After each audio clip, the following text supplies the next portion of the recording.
Assalamualaikum warahmatullahi wabarakatuh. Bismillahirrahmanirrahim. Mulane kula niku urip nganti mati, kula sering nggodha bojo kula, anak-anak kula. Itu ben tak mati langsung pendem gak usah ribet. Dongakno wong akeh wong bingung-bingung malah rame. Wong anggere ngajine braye berarti kene wis mati, dikek gampang. Repot. Karena saya itu suka cara Allah ngitung nikmat suka. Allah itu inginnya orang itu ya kayak orang awam. Somangan niku wis seneng, apa seneng yang ngenteni kudu kenal presiden, kenal menteri, kenal. Apa seneng yang ngenteni iso mlebu Ka'bah, mlebu Raudhah. Memaksakan. Allah itu kan nikmat itu keseharian. Allah itu sapa? Sing ngek mangan kowe, Jom. Ya wis sen. Wa amanahu min khaufi ra diusir bojomu sapa? Mulai wani iku sape. Pokoke sementing amanahum min khauf. Mulai iku wani, wae ngaji yo wani, wae mulai yo wani. Wis apik. Mau wae Jumatan mau masjid yo wani mergo ora nggo dhuwit kotak. Dong ya. Dadi penak urip iku wis sama tak critani Kanjeng Nabi. Wong paling kondang ning donya Kanjeng Nabi. Gawe standar nikmat tuh man asbaha ya. Aminan fi sirbi. Pokoke ning omah wani kemal kemul, aminan fi sirbi kemal kemul. Beda gedek wis pokoke mu'afan fi jasadi. Kuwi rongem ya ijek, ora di mripate ora diculek wong. Indahu kutu yaumil indahu sesuk ya ana sing dipangan. Ya tak baleni man asbaha aminan fi sirbi mu'afan fi jasadi terus indahu kutu yaumi sesuk ana sing dipangan. Fakaan nama khizat lahu dunya bi hadafiriha. Wis dianggap duwe donya sak isi. Lho kula mboten sombong, kula biasa takoki bojo kula anak-anakku. Kula anggere ngaji ngopi ya gede. Biasane mbek mil aku ge ambek anak kula sing gede. Nggih guyon mbek anak. Terus bayangno ki gede wawal. Wong ape teko dong wadeg wong bingung-bingung ngene terus dong. Terus salaman dicucup diwolak-walik keribeten. Dan ini kula maklumat betul. Mboten iki madhab kula, sampean ra ono trapo ngurus samu. Wong kudu berlatih. Bahwa nikmat itu oleh hal-hal yang keseharian yang pasti kita punya. Kalau iso mangan, itu kan hal yang pasti kita bisa. Sujud tengah malam. Daripada kebangun nikmat dihormati banyak orang. Sambil iya nak orang. Untuk misalnya yo sampai kapan? Pangeran ngitung nikmat, pangeran nak zat paling kondang, nyifati dirinya wis sederhana. Kowe roh aku sapa? Sing atama sing mangan kuwe. Ora muluk-muluk. Aku sing iso dadekno kiai Pak jet pribadi ngono. Aku sing dadekno kiai kurang rong dina iso haji. Aku sing dadekno kiai iso mlebu Ka'bah. Ora usah keduren ngono-ngono. Nek Allah sang ya sing ngekek mangan. Ya tak baleni meneh. Ketok anak Rasulullah sallallahu alaihi wasallam ku nabi tenan. Kula nu pun ngecek ya sekian hadis. Gak ono Mas kata sing mirip dawuh Allah kaya dawuh Kanjeng. Allah kan mau nyebut dzati allazi atamahu min ju' wa aman. Itu coba pengganti katanya ya, man asbaha mu'afan fi jasadi. Ya, man asbaha aminan fi sirbi, mu'afan fi jasadi. Terus indahu qutu yaumi. Jadi Kanjeng Nabi didik umat e wis aja. Kowe mau mulai wani to, gak diusir bojomu nggih Nabi. Mas yo kowe gedhong anakmu kausan. Gak kawinan ya? Alhamdulillah, masih keduman isa-isa mbek gendong ada. Masih nyapu tapi kira diusir kok. Oh, jamu bojo. Cek sama. Lu Nabi nak muji fakaan nama khizat lahu dunya. Iki ana bi khadzafiriha. Dadi ora usah ngenteni seneng ngenteni diundang ning Batam. Ning dina Brunei ya? Tahu. Singapura, ora usah ngono. Tahlilan 20.000 ya wis seneng. Engkok manakipan untuk daging paling akeh ya wis seneng. Dibuka ning omah 10.000 ya wis seneng. Oleh berkat tok ya seneng. Dadi pangeran sing kondange ngono nyifati dzate mu'alladzi at'amahum min. Kowe ora aja ngaku sapa. Lho itu padahal hubungane pangeran mbek wong Quraisy lho Mas. Quraisy itu bangsa tertinggi. Iku hubungane mbek pangeran apa tekandane, Cong, kowe tak kei. Mangan, kowe mulai ya wani. Wa amanun kowe mulai. Wani. Ora demo.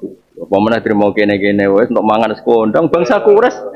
Bangsa Quraisy sing diitung nikmat tu pangeran allazi atamahu bincu. Ya mulane sekali-kali dadi wong waras dan ngerti nikmat itu. Ya biasa keseharian, beda anak seneng. Ya eling-eling audio napa man asbaha aminan fi sirbi mu'afan fi jasadi indahu qutu yaumi wa fakaan nama khizat lahu dunya bihadat. Iku lho bayang urip ku ya biasa. Jare wong akeh iki gedhe ya ora penting, ora penting. Bengi sampai turu eling pangeran. Eling utune donya. Terus tinggal turu pangeran. Sing ora oleh turu kan pangeran, kowe kan oleh turu. Lho, turune wali ngono wis ngerti nek donya diatur pangeran dadi ditinggal. Oleh turu.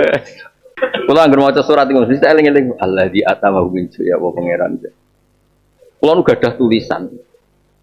Tapi kula mboten niat ngarang mboten. Tapi kula gadah tulisan kabeh. Ayat-ayat sing Allah itu sangat sederhana ngitung nikmat. Misalnya begini, kaum Ibrahim itu menyembah selain Allah. Kenapa menyembah? Selain Allah. Terus kata Nabi Ibrahim ku cuma ngene lho, Cung. Nyembah itu di nomor loro, Mas. Nabi Ibrahim nak kowe seneng duit atau seneng rezeki, fabtahu indallahi rizqa wa budu. Ora apa-apa kowe Islam golek duit sik uga apa-apa. Fabtahu indallahi rizqa wa budu. Lagi waskurulah. Tak golek. Ketika Nabi Ibrahim menghendaki anak putune iku salat, iku yo ngerti anak putune seneng duit banget ngertine. Umatnya seneng duit banget ngertine. Redaksine diwalek tok ngene. Robbana liyuqimus shalah. Anak putuku lagi kersane salat Gusti, tapi nak salat tok terus ora di dhuwit ku do bingunge Gusti. Terusane ku fasal afidatam minan nas tahwi ilahi marzuqu minas sawrat. Intine ku nyeten lho Gusti. Nggih salat, tapi niki ku nak ora di dhuwit ku terus modele ngono. Tangen-tangen apik tenan Nabi Ibrahim. Maksudnya ngene lho, dakwah Gusti, tapi entuk ngono. Nggih seneng Ka'bah Gusti, tapi kudu ono. Nah, karena Nabi Ibrahim itu enggak ingin kata sholat itu diakhirkan. Mestinya itu kan butuh ta'aluk, harusnya kan di belakang. Tapi berhubung beliau itu sangat senang sholat, Robbana liyuqimus shalah nomor satu supaya mereka mau sholat. Tapi Nabi Ibrahim kan pirsa, sebenarnya anak putune ngene-ngene iki seneng duit, seneng macam-macam. Tapi ngeten lho Gusti, kersane salate ra dianteng. Ya kei duwe. Mulane kula niku seneng mbek Nabi Ibrahim. Beliau tuh cara Jawa realistis. Wong ngene kok dijak zuhud kere kan. Tadi bakasane duwe. Mulane nek musim haji ku bakasane wong kota Mekah dapat uang sekian ketika musim. Wis ben ngono-ngono lah penting rame kaji. Wong ayate fasal afidatan minan nas tawi ilahi marzuqum minas sama. Jadi Nabi Ibrahim tak diteni dari sekian ngendikan nak mromosekno wong nyembah Allah mesti bakasane duit. Rezeki duit, tak kan bener. Jadi bab tahu indallahi rizqa lagi wa buduhu waskurulah. Lah ketika Allah nyeritakno alasan kon disembah, cung kowe nyembah aku sing ngekek mangan kuwi lho. Fal ya butuh rebat alasane mergo aku sing ngekek mangan kuwi. Itu kan hal yang keseharian sekali. Lah saiki jog wong do nyai-nyai do muelit itu sawangane ora ono bakasan seder. Ono ngaji piro? Kok jumlahku koyo keren. Terus nak jumlahke ape opo? Oh makhluk-makhluk gaib iku ape opo? Ora usah ngono. Wa ma Allah wahdah wis la sarikalah. Wis kulillah sumadarum fi khawdihim dal abun sawal liyane buan. Narene nek hiburan buan ninggalo bojo yo buan penting aja pegatan wis. Ngene iki kula delok ya, dereke surat Ankabut ayat 17. Ankabut ayat ini. Ini kata-kata Nabi Ibrahim. Ketika mensifati Tuhan selain, aku maca Quran ra koyo kowe. Wis kadang-kadang maca Quran koyo aku. Engko kowe terus nangis. Waras lah paling enggak. Ketika Nabi Ibrahim mengadili sesembahan selain Allah ya, mengadili sesembahan. Itu alasannya lucu. Innal ladzina ta'buduna min dunillahi la yamlikuna lakum rizqan. Tetep dibakas duit, rezeki. Kayak nyembah watu iku ora di duit. Apik tenan Nabi Ibrahim. Dadi sangat manusiawi. Kayak nyembah watu iku ora duwe ora duwe apa-apa iku. Iya. Lho kira tau to mikir kok ora. Kowe termasuk kiai sing muluk-muluk. Bakasamu iku duwe. Sing gede-gede. Misalnya kiai ngrasa kitab untuk kaji mujamalah, kitab untuk undangan Arab Saudi. Woi bakasamu. Kiai sederhana iku aku. Maksudnya wis ngene dititipi umat ngene. Seneng gue ra karuan deh. Nggo rame-rame. Lho ngono iku tak tirakati Mas, masuk rai-rai ngene iki tak tirakati. Jadi innal ladzina ta'buduna min dunillahi la yamlikuna lakum rizqan. Ora mulu-mulu. Sing mbok sembah ora iso nyuwargakno kowe gak bakasane pertama iku duwe. Sing mbok sembah iku ora duwe. Apik tenan Nabi Bro, top tenan. Wes pokoke top Nabi Bro. Balik rawani ya ngomong ngene rawani. Wah, balik mesti ngomong jenengan nak pun roh raudhah. Masyaallah. Jenengan nak mun roh multazam, pendek ra kepengin mulai ada pokoke nyifati sing dhuwur-dhuwur. Gue eling fakir miskin, bagian wong Islam ora kelar kaji. Ya eling paut terus bagian besar nanti sama ora kelar kaji. Apa wae gawe ganti Jumatan kok kowe pah-poh. Biasa wae. Sing ngomong ben aku, nek sing ngomong kowe padu ora kelar. Sing ngomong aku kan wong ijma. Oh, kelar banget aku cara film ra trimo kelar-kelar banget. Ya dadi aku nak maca surat iki mesti wong apiane kok Nabi Ibrahim.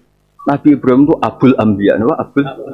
Ketika mengkritik bahwa orang nyembah selain Allah itu salah. Yang ditonjolkan pertama itu innal ladzina ta'buduna min dunillah la yamliku lakum rizqan. Ya ini dari surat Ankabut ayat 17. Innal ladzina ta'buduna min dunillahi la yamlikuna lakum rizqan. Sesederhana itu. Oleh promosi wis ngerti nek wong senengane duwe. Dadi ngadili pangeran lha iku ora sak sembah, iku mono ora duwe. Ape-ape. Dong. Seneng ya sederhana. Ya tulis ya mau surat apa? Ankabut. Ben kowe tambah seneng mbek Nabi sinten Ibrahim. Walau akhidu mau mengalap sapa Allah anas saya manusa bimaklan perkara kasabuka nglakoni sapa anas. Minal ma'asi sang pira-pira maksiat mataroka mongko ora ninggal sapa wa ta'ala dzuriya ing atase ndhuwure artayil ardi min dabatin saking kewan apa wae nasama tegese kewan tadubu kang melata punasama alih ing atase arat. Kalau saja Allah ingin merusak manusia karena dosa-dosanya pasti tidak disisakan beberapa sesuatu yang jadi kebutuhan manusia termasuk dabam, enggak ada hewan, enggak ada tanaman, enggak ada apa saja di bumi karena Allah ingin mengadab manusia. Tapi nyatanya di balik mereka maksiat tetap fasilitas kepentingan manusia ada karena sifat ghafurnya Allah, sifat rahmannya Allah. Walakin yu akhiru tetap ini ngakhirna sapa wa ing wong akeh ila ajalin temu kamaring batas musamman kang wis ditentono. Yaumil kiamat tegese dina kiamat. Fa idza jaa mongko nalikane teka apa ajalum ajale wong akeh fa inna wa mongko satuna wa taala iku kana ana sapa wa bi ibadihi kan kawulan wa basiran dat sing mirsani. Fa ijazi mongko males sapa wa ing wong akeh ala amali ing atase wong ngamale wong akeh. Carane ngemales Allah tentu profesional atau prosedural bi isabatil mukminin kelawan ganjar wong mukmin. Wa iqabil kafirin dan nyiksa wong kafir. Ya jadi Quran itu gunanya ya membuat logika yang benar supaya orang itu menghindari kesalahan. Jadi menakut-nakuti itu kalau nggak harus tentang neraka, takut dari kesalahan, takut dari kebodohan. Kan kita juga takut kan punya pemimpin yang salah, takut punya kasus, takut kepleset. Ketakutan tidak harus dari neraka. Makanya saya berkali-kali bilang, saya sering dulu dinasihati Mbah Mun, enak ben alim, ojo sering maca tafsir, mari goblok dari Mbah Mun. Maksudnya mari goblok itu gini, mufassir itu manusia, kadang dia itu satu ayat umum, dia mendiktekan ke satu kasus, padahal kasusnya lebih umum. Makanya berkali-kali sama nani umpama ini, contohnya ini, karena nanti itu mengikat. Misalnya gini ya, saya ulang lagi ya, ben gayamu kayak wong alim. Coba andekan kapasitas Anda itu RT, minta jadi presiden, itu ngelama apa doa? Tidak jawab saja. Ngelama. Jatah kamu untuk azab, kok jaluk Lailatul Qadar, itu ngelama apa Anda? Mestinya jalukmu orang untuk azab, itu bagus. Paham ya? Banyak ulama diajak istisqa gak mau. Banyak itu ulama. Ayo istisqa kita karena sudah lama gak hujan. Kata ulama tadi, jatah kita ini kena hujan batu dari langit. Gak hujan batu sudah bagus, gak usah minta. Ulama macam-macam. Lah rai-rai ngene iki pantes entuk Lailatul Qadar untuk adab aja. Orang untuk adab wis bagus. Ya dadi dongane ya Allah. Ampun jenengan siksa la tu akhidna. La tu akhidna maknane njuk Lailatul Qadar pun ora disiksa. Jar makam kita itu masih Rabbana la tu akhirna. Iku supaya gak disiksa innasina waktu kalau kita salah. Kowe kan gak kalau. Wah sudah salah. Jadi donga innasina waktu sange apikane pangeran wae ditambahin. Kalau kita salah. Kalau kita kan sudah ada kalau lagi sudah. Sudah jelas salah berkali-kali lagi. Mbok wong diisin. Njolak jaruk Lailatul Qadar gak diisin. Tapi oleh wong pangeran apian. Pangeran kan tapi misalnya pengiran ora aku luwe apian timbang aku. Jadi sowe disahno permintaan. Tapi gak dikabulno. Mau disahno tapi ora usah Di sana itu imam jalin dan goblok piye meneh, macam-macam. Makanya doa paling fair itu ya Rabbana dzalamna anfusana wa lam taghfir lana wa tarhamna lanakunanna. Makom kita itu di sepuro pangeran. Sing bener donga wong traweh-traweh lho ning Tuban ning Jogja wis bener apa innaka afuwun karim tuhibbul afwa fa'fu anna. Ora ana guru-guru kita donga ya Allah anilna lailatul qadar ya Allah ka ora sarahku iki kita ana ngajarno ngono ya Allah innaka afuwun karim tuhibbul afwa fa'fu anna. Jenengan kandat sing kathah nyepurane lan seneng nyepuro impun jenengan sepuro. Iku bagus sudah bagus. Lailatul qadar gresuk ndelok srengenge terus delok angin. Angger daerah Gunung Kidul banter terus anak-anak. Boy wong tahu diri, maksud kula nggih tetep minta Lailatul Qadar tapi tahu diri. Misalnya suwe bar sedekah, poso bar salat 1000 rakaat terus utang si sahur, ambek togo-togo sing mbok dolimi jaluki sepuro. Pas kowe tenan mergo wis ngrasa ora dolim, nduk Lailatul Qadar. Tapi kira ngrasa ora dolim wis ujub sombong. Wong sombong ora berhak meraih. Lah terus piye Gus? Ora piye biasa wae, pokok biasa wae. Makom kita ora kena adab itu sudah luar biasa. Ora penuh adab piye. Wis ngene iki luar biasa, napa? Luar biasa. Mbon nang ngandel kula. Mesti ngene iki keadaan seperti ini terus. Soale dongane wae Rabbana la tu'akhidna in nasina wa akhtana. Itu jadi itu sudah luar biasa. Selamat datang ini kan teruskan dawuh Mbah Mun. Misalnya Allah bilang gini, fattaku, maka takutlah kamu. Biasanya mufasir ditambahi minan nar, maka takutlah kamu masuk. Sebetulnya yang perlu dihindari dari kita takut itu ya, takut salah, takut bodoh, takut terdolimi, takut mendolimi orang lain, takut hidup tidak ada gunanya. Tapi mufasir tentu milih yang populer, takutlah kamu dari api neraka. Coba misalnya gini, kita nanti masuk surga. Kemudian zaman di dunia kita tidak pernah berkampanye ya atau berkontribusi untuk agama Allah. Cara saya itu izin. Kata Imam Malik, saya masuk surga. Kemudian orang yang mencintai saya masuk surga itu saya malu. Rasulullah juga gitu. Saya sebagai pemimpin umat, saya malu masuk surga. Dan satu dari umat saya masih masuk neraka. Jadi lama dulu tuh ketakutannya bukan sekedar masuk neraka, takut malu, takut bodoh, takut keliru, takut. Saya misalnya nanti masuk surga itu malu dengan saya tidak pernah ngajar tafsir Jalalain. Malu saya. Karena katanya Allah, hak kenapa pun swarga? Terus diberi swarga. Tapi kalau pernah baca tafsir Jalalain kan anak keren nih. Keren artinya saya pernah mengkampanyakan Quran, pernah mengkhidmai Quran, pernah ngitmai kita mengko ya Allah. Saya pernah ngitmai umatnya Rasulullah yaitu sampean kabeh. Pernah mulang, pernah sowan. Lho saat tiap bulan sowan jenengan gak sopan tapi. Mulane kira usah bales sowan rono malah ganggu anak-anak. Kadang santri yo pidol, wis diulang cek sowan. Orang tuh kiai kalau sudah di rumah tuh milik keluarga biar fair.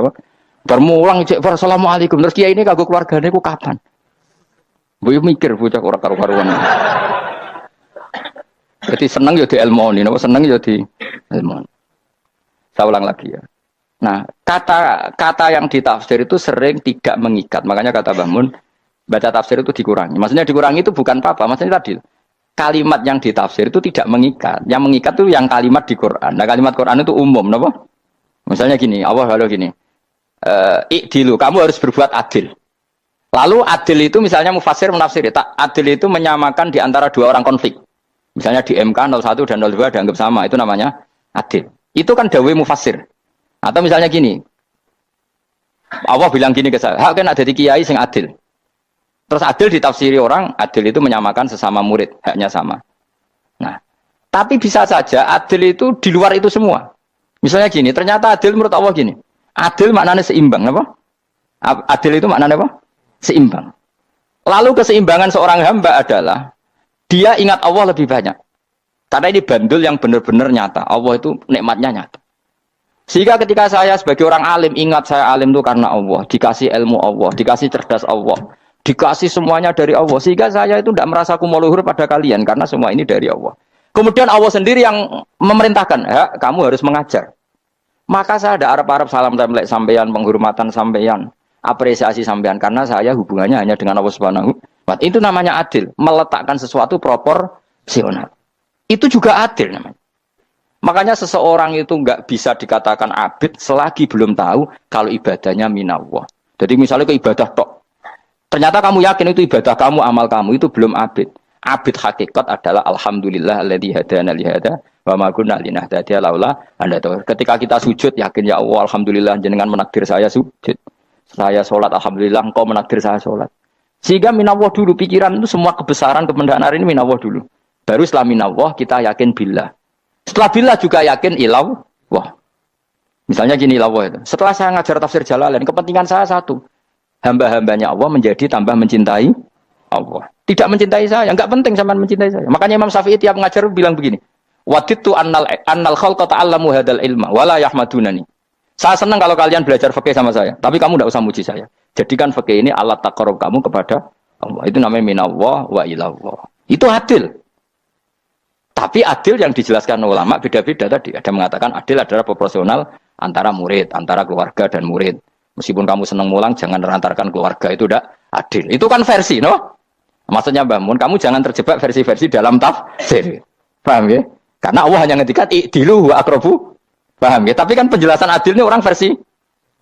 Paham ya? Ada yang nulis adil adalah meskipun mimpin masyarakat ya ingat keluarga. Karena sing tukang wayo nafsirin adil adalah karena laki tidak cukup istri satu maka ayo kan yo repot nanti. Tapi kalau kadung istrinya 3 atau 4, adil adalah harinya sama meskipun janda dan perawan. Jadi sing lanang gak adil adalah proporsional. Sing wis suwi dikumpuli dikurangi. Yang baru ya mungkin kabeh enggak kalau nuruti. Mungkin enggak. Ya, tapi itu kan versi, napa? Maka kata Mbak Mun itu memang saya itu merasakan, saya sebagai mufasir merasakan memang saya kan sering baca Jalalain beda dengan tafsir Munir, nanti beda dengan tafsir Qurtubi. Saya beri contoh misalnya. Dan kamu pasti salah jawab ini. Kalau kamu benar berarti ya alim tenan. Wa idza darabtum fil ardi falaysa 'alaikum junahun an taqsuru binas shalah. Orang kalau pergi itu boleh enggak ngosor salat? Enggak, jawab saja. Boleh kan? Ngosor salat itu apa? Misalnya salat asar 4 jadi berapa? 2. Kalau isya jadi 2. Kalau subuh? Enggak, sudah maju lah. Maghrib? Enggak, kan yang bisa dikosor hanya berapa? Yang rubaiyah, yang apa? Berarti kamu yakin? Antak suruh minas sholat artinya 4 jadi 2, yakin? Enggak, jawab saja. Yakin. Nah itu termasuk orang pinter. Ya. Berarti ilmu lagi sak trip. Ya? Sebetulnya kata Imam Qurtubi enggak. Ayat itu kan hanya bilang gini, kalau kamu bepergian, maka kamu boleh menyendak sholat. Qasru itu memotong. Dari aturan yang dulu 4 menjadi 2. Sebetulnya tidak hanya itu, Dok. Aturan tidak boleh membawa najis menjadi boleh. Aturan harus tumak ninah menjadi tidak harus tumak ninah. Misalnya kamu sholat dalam keadaan perang, wajib tumak ninah apa boleh sambil lari-lari? Boleh sambil lari-lari. Boleh gak ketika perang kamu sholat sambil menghadap tidak ke kiblat? Boleh. Makanya antak suruh minas sholat maknanya apa? Jika kamu pergi, maka dalam konteks itu kan perang ya. Ayat itu memang konteksnya perang. In khiftum ayyaftinakumul ladzina kafar. Jika kamu dalam keadaan perang, maka boleh memangkas apa yang pernah wajib dalam aturan sholat. Paham ya? 4 menjadi 2. Keharusan menghadap kiblat menjadi tidak wajib. Membawa najis sholat sah enggak? Enggak kan? Tapi kalau dalam perang, kemudian pedang kamu ada najisnya, boleh dibawa enggak? Boleh. Jadi maknanya taksuru a'ammu min ayakuna qasra sholat wa a'ammu min ayakuna wajibati sholat yang sekarang enggak wajib. Semua itu namanya juga meringkas kewajiban. Berarti nak mana nih, jika kamu dalam keadaan perang, maka boleh memangkas sesuatu yang dulu wajib menjadi tidak wajib. Yang dulu haram menjadi boleh. Tapi mufassir mencontohkan qasru sholat hanya 4 menjadi 2. Dong ya?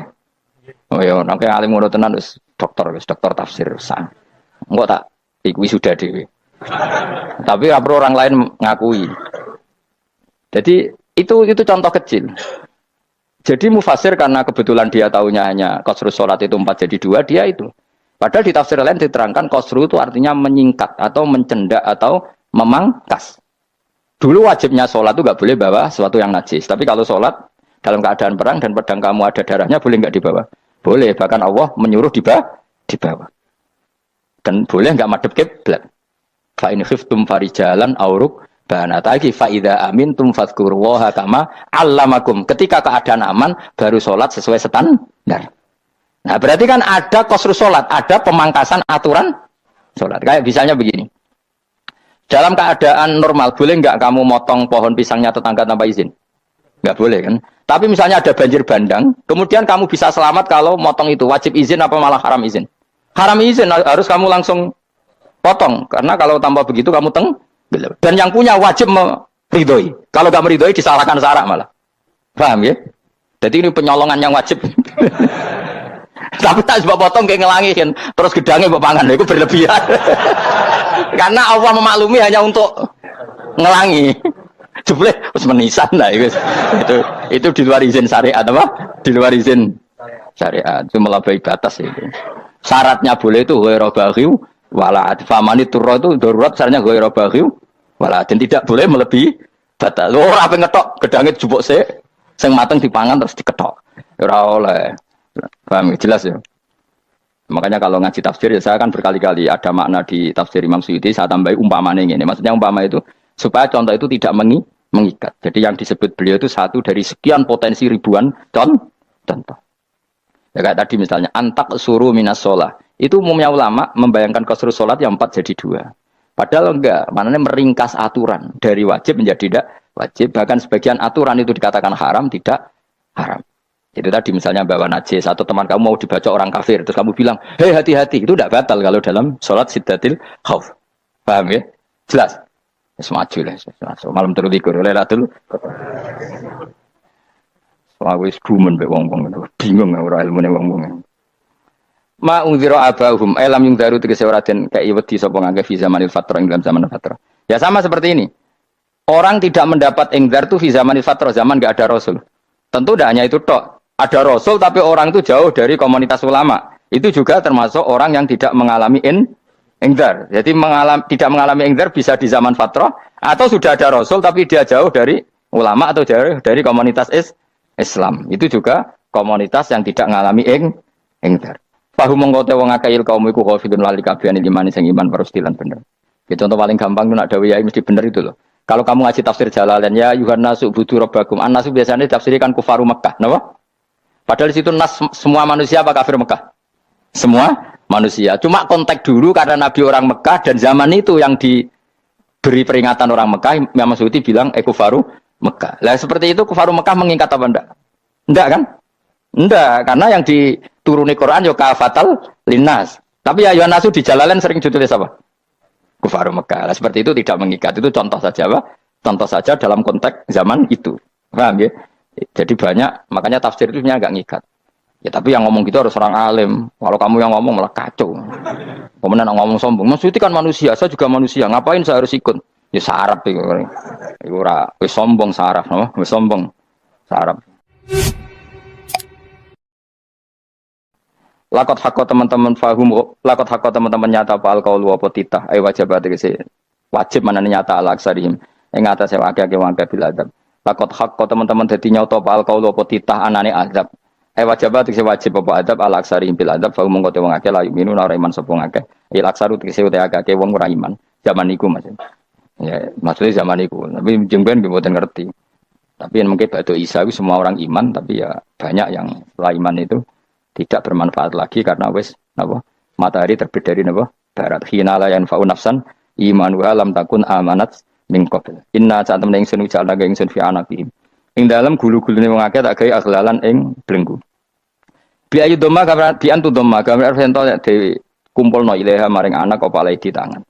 Di anal gel lah karena saat menegil iku yajma'u iso ngumpulno gel al yada ing tangan kal unuk maring geger maring napa gulu guri lho jenenge unuk.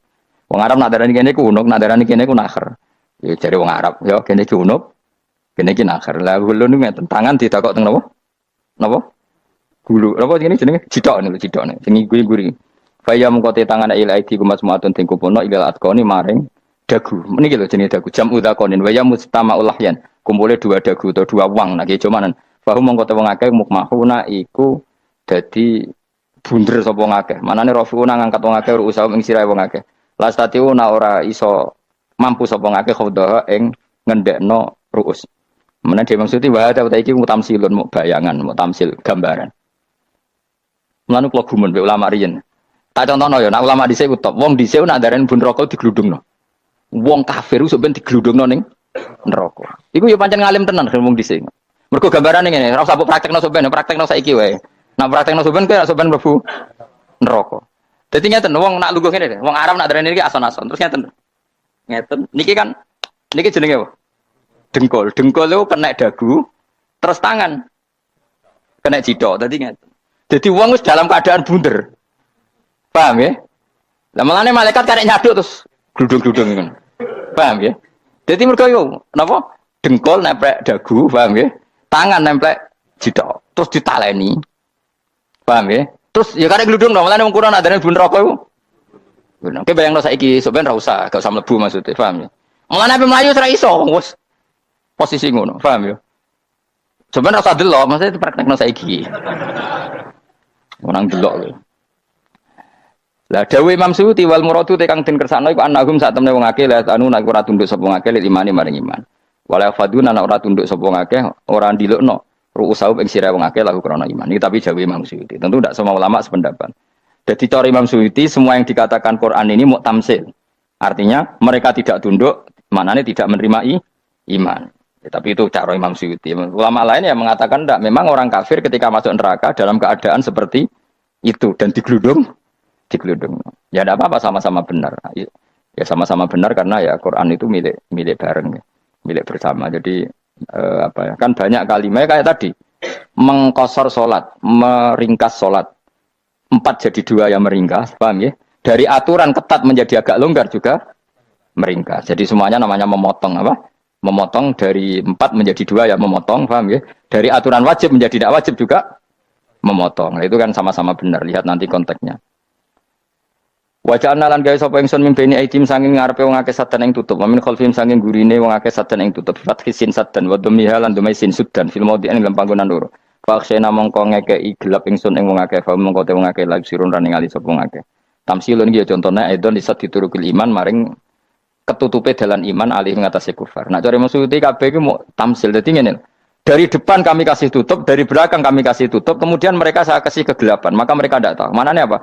Dari arah depan yang mereka enggak ngerti pentingnya iman, dari arah belakang yang mereka tidak ngerti pentingnya iman, maka mereka buta, artinya tidak iman. Itu dari Imam Suyuti. Tamsilun aidoni hanya perumpamaan lisat diturukil iman, yaitu tertutupnya jalan-jalan iman. Tapi ulama lain mengatakan ya enggak. Memang pernah ada peristiwa di mana orang kafir ngepung Rasulullah dan mereka dari depan matanya dihalangi, dari belakang dihalangi, sehingga ketika Rasulullah keluar mereka tidak melihat.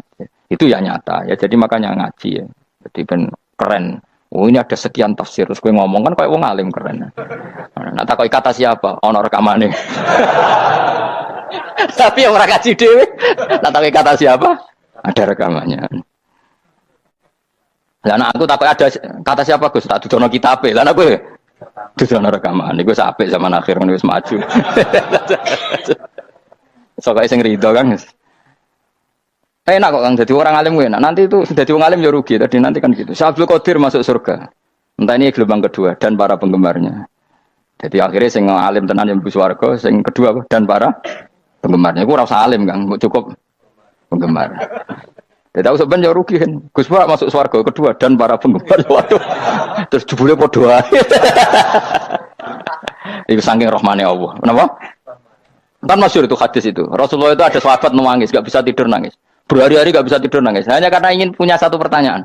Lama-lama ketemu Nabi, ya Rasulullah saya sudah berhari-hari enggak bisa tidur, ingin menanyakan ini tapi tidak berani. Coba kamu tanya saja. Ya Rasulullah, saya ini kalau mati, engkau kan suatu saat dipanggil Allah. Saya tidak ketemu engkau. Makanya mumpung sekarang saya tak melihat wajah engkau sekuat-kuatnya, sepuas-puasnya. Kata Nabi ya. Terus, kenapa? Ya kalau engkau di surga, saya di neraka kan enggak ketemu lagi. Atau kalaupun engkau di surga kan kelasnya beda, kan enggak ketemu lagi. Jadi kemungkinan dua-duanya itu enggak ketemu. Kata. Karena tadi bisa saja, ya artinya Nabi karuan di surga, saya di neraka enggak ketemu. Atau engkau di surga, saya di surga pun beda kelas, ya enggak ketemu. Terus kata Nabi, enggak begitu aturan mainnya. Almar'u ma'aman ahabba. Orang itu sesuai yang dia orang bersama orang yang dicintai. Jadi ya saya harus ikhlas kalau kamu saingi nanti. Ya takdir no. Wasawana ni podo kali ngatasi ngake angker tau itu ngake peringatan sira gumeng wangke bitahqiqil hamzatin angker ta. Wa dari saniyati alifan angker ta humata sili ala nasil hamzah wa itu khali alifan wa ban alif binal musahalan dan hamzah sing ditasil wa ukhra lan ya wa tarqilan tinggal itu khali. Amlam tungfirhum wong ra wis bakat kafir mbok elingno cek rambu elingno tetep layu minun ora gelem iman. Lah sing iman iku sapa inama tungziru ang mestine ngelingno sira. Maksude yan fa'u tegese manfaat apa ing daruka peringatan sira. Peringatanmu manfaat man ing wong ittaba kang anut sapa man atikra ing Qur'an tegese Qur'an. Wa khasyalan wedi sapa man ar-rahman ing awase rahman bil ghaibi padahal ora roh pangeran. Ya khofa tegese wedi sapa ing Allah toh walam yara ora ningali sapa wong ing Allah. Nane bil ghaibi itu apa? Takut Allah dalam keadaan toh dia tidak melihat Allah langsung. Mereka tak tafsiri bil ghaibi barang gaib ning Indonesia terjemahannya hantu. Melihat alam gaib itu maknanya apa dalam bahasa Indonesia? Hantu. Mulane bil ghaibi rata terjemah apa? Ya namanya ini wa khosya lan di sapa wong ar-rahman yang wasir rahman bil ghaibi padahal dene ra roh langsung. Ya ora usah diterjemah ya. Terjemah dadi apa? Barang gaib malah repot. Fa basiru mongko ngeke berita gembira sira ing man bi maghfiratin kelawan pengempuranan wa ajrin dan ganjaran karimin kang terhormat. Orang yang seperti itu yang ngikuti Quran dan takut Allah itu layak mendapat maghfirah wa ajrin karim wa ta'ala jur karim wal jannatu swarga. Inna satamna ingsun wa nahnu ya ingsun iku nuhyi uripna ingsun al mauta ing wong sing mati libak sikra nafas. Wa natubulan nulis ingsun fil lauhil mahfuz ma ing apa wae kodamu kang nglakoni sapa ngake fi hayatihim. Di lauh mahfuz apa yang pernah kamu lakukan ditulis min khairin kaapian wasari dan kaelean liujazau supaya diwales sapa ngake alih ing atase iki.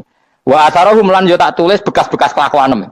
Matek saya perkara ustun kang digawe sunah apa bima badam sak usum ngake. Jadi perilaku kamu ditulis setelah kamu mati ya masih ditulis yaitu bekas-bekas sunnah kamu yang pernah kamu lakukan. Jadi misalnya kayak kok penemu judi, selama ada orang judi ya kamu dapat, paham ya? Paham ya? Loro gak ya? Makanya ulama ngendikan dulu tubalil amwat, tubaliman mata wa matat ma'ahu dunubuh. Bejo wong mati kemudian dosa-dosanya melok mati pisan. Maknanya dia mati dalam keadaan tidak pernah melahirkan sunnah keburukan, paham ya? Tapi bejo wong sing mati kemudian dia meninggalkan sunnah kebaikan yang diikuti terus. Kok sampean ini lo bener? Gak paham jalan lah, nggo jalan kalau durung ngaji. Sehingga sebenarnya anak gak paham lah ya gowo. Lho kok gowo jalan cung dhisik bapak ra paham lah ya gowo. Itu sudah bagus. Apa? Bagus. Berarti pokoknya anut anak ya anut.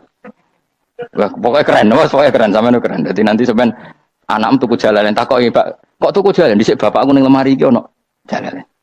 Lah tapi dhisik bapak paham yo ora ya paham bodoh. Wes stop, stop. Jelas ya gitu anak tubuh mangkot damu wa atharoh. Makanya sisa-sisa amal kita, bekas-bekas amal kita semuanya adalah ditulis sampai Allah Subhanahu wa taala. Mane kula kepengin jenengan nate syukuran, pisan-pisan nate syukuran. Pertama anak kita bisa sholat. Guling-gilingan banyak orang syukuran perkara ulang tahun. Kenapa pertama anak kita bisa sholat kita tidak pernah apa? Syukuran. Padahal sholat itu yang menjadi identitas anak kita, kehambaannya ila yaumil kiamah. Mbok ya orang itu gitu. Sehingga nanti anak kita tuh senang sekali. Itu saya itu kalau agak marah, itu anak saya yang paling kecil, baru umur 6 tahun. Itu tahu-tahu bilang, "Pak, saya sudah sholat." Karena dia tahu, saya itu paling terhibur kalau ada berita sudah sholat. Jadi itu penting, supaya orang itu tahu orientasinya bapak itu sholat. Jadi jangan sampai terus anak kita kalau ulang tahun syukuran, tapi pas sholat kita dingin-dingin saja. Lama-lama anak kita berperasaan sholat itu tidak penting. Buktinya apresiasi bapak biasa saja. Itu contoh kecil. Sehingga nanti tertanam, anak kamu tertanam, nanti cucu kamu tertanam. Jadi itu namanya asar apa? Asar. Jadi harus seperti itu. Jadi ya itu namanya asar. Makanya Nabi Ibrahim nggak berani minta uang sama Allah, minta rezeki nggak berani. Tapi kalau dia menyebut sholat dulu baru berani. Robbana liyuqimus sholah faj'al afidatam minan nas tahwi ilaihim warzuqhum, kata Ibrahim, supaya mereka kuat sholat ya Allah. Nggak apa-apa kamu kasih makan supaya kuat sholat. Karena kalau Nabi Ibrahim hanya berdoa, ya Allah kasih mereka makan. Nah, gue zino, gue demenan, gue judi. Nabi Ibrahim melok dosa. Makanya dimulai Robbana liyuqimus sholat supaya mereka kuat sholat ya Allah. Enggak apa-apa mereka kasih makan. Tadi supaya ini sholat jadi pokok. Kenapa kita makan? Supaya kuat sholat. Andai kan Ibrahim hanya berdoa supaya kasih makan mereka. Kemudian kekuatan itu dipakai maksiat. Ibrahim kan ikut dosa. Itu sirinya kenapa doanya Robbana liyuqimus sholat ya. Jadi kata liyuqimus sholat didahulukan apa? Supaya mereka kuat sholat. Maka kasihlah makan, kasihlah rezeki. Jadi supaya sholat jadi pusat orientasi. Itu harus dilatih. Ya tentu kamu ngelatihnya ya sidik-sidik. Wong anak esopo kan gitu. Tapi ini kan cerita aja. Maksudnya orangnya biasa lah. Maksudnya biasa lah. Maksudnya aku mau cerita. Kue gelo ya monggo. Terus mutung ra ngaji ya monggo. Gampang. Kue ra ngaji, aku golek murid kok kue gampang. Kue golek guru kok aku kangelan. Ya maksudnya sing gelem ngalah teko ini kan. Oh liane larang nyewane. Wa atharohum. Lan bekas-bekasnya mereka. Makanya ketika Ahmad bin Hanbal itu ahli hadis. Karena selagi riwayatnya dia dipakai, orang tahu Rasulullah itu karena ahli hadis. Benar yang paling hebat tentu qala Rasulullah. Tapi apa artinya qala Rasulullah kalau nggak diriwayatkan ulama dari ulama sampai kita. Tapi apa artinya sampai kita nak gak ono sing ngalahi maca ngene iki. Mburohno maca ngene. Paham nggih? Ayo jajal ke tuku kitab Musnad Ahmad. Nak ora roh gubedi larang ngono to. Mergo ora ono sing maca ora roh isine, paling kenangan apa? Gubedi larang. Tapi baru kayak sing maca kemudian bisa, ini juga asar. Makanya guyonannya orang-orang Indonesia itu kan orang ngaramkan judi gitu, bareng dikasih tahu. Tapi yang menang anak jenengan, alhamdulillah. Ternyata ngaramkan itu karena ada anaknya. Kalau anaknya yang menang ya seneng. Meskipun itu guyonan, tapi saya punya padanan itu dalam kitab Hikam. Nabi Ibrahim itu Khalilur Rahman, tentu bencinya minta ampun sama yang namanya maksiat. Suatu saat beliau diterbangkan di alam malakut. Itu kalau di Hikam saya halaman 15 juga. Saya masih ingat betul. Mungkin kalau Anda beda halaman karena beda cetakan. Atau nggak punya kitabnya. Atau punya tapi tidak bisa baca. Nah itu jadi berbagai kemungkinan. Atau punya tidak bisa baca tapi dianggap jimat. Atau digo pencitraan. Banyak itu kaji-kaji tidak bisa baca kitab tapi di ruang tamunya kitabnya besar-besar. Pencitraan itu. Tapi ya bagus lah, nggak apa-apa untuk syiar. Setelah diterbangkan di alam malakut, diperlihatkan sama Allah. Ada orang pezina, ada orang syaribul khomri, ada orang mabuk, ada orang macam-macam. Allah tanya sama Nabi Ibrahim, bagaimana pendapat kamu Ibrahim tentang mereka yang maksiat? Kata Nabi Ibrahim, ya Allah habisi saja mereka. Mereka hidup di bumi engkau, makan rezeki engkau, kemudian mereka tidak taat sama engkau. Singkat cerita di fase itu, saya ulang lagi di fase itu, Allah nurutin. Sampai sekian peristiwa, mungkin 3 atau 4.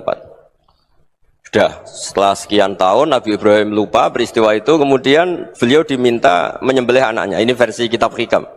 Memang versinya banyak tentang kenapa Nabi Ibrahim disuruh menyembelih anaknya.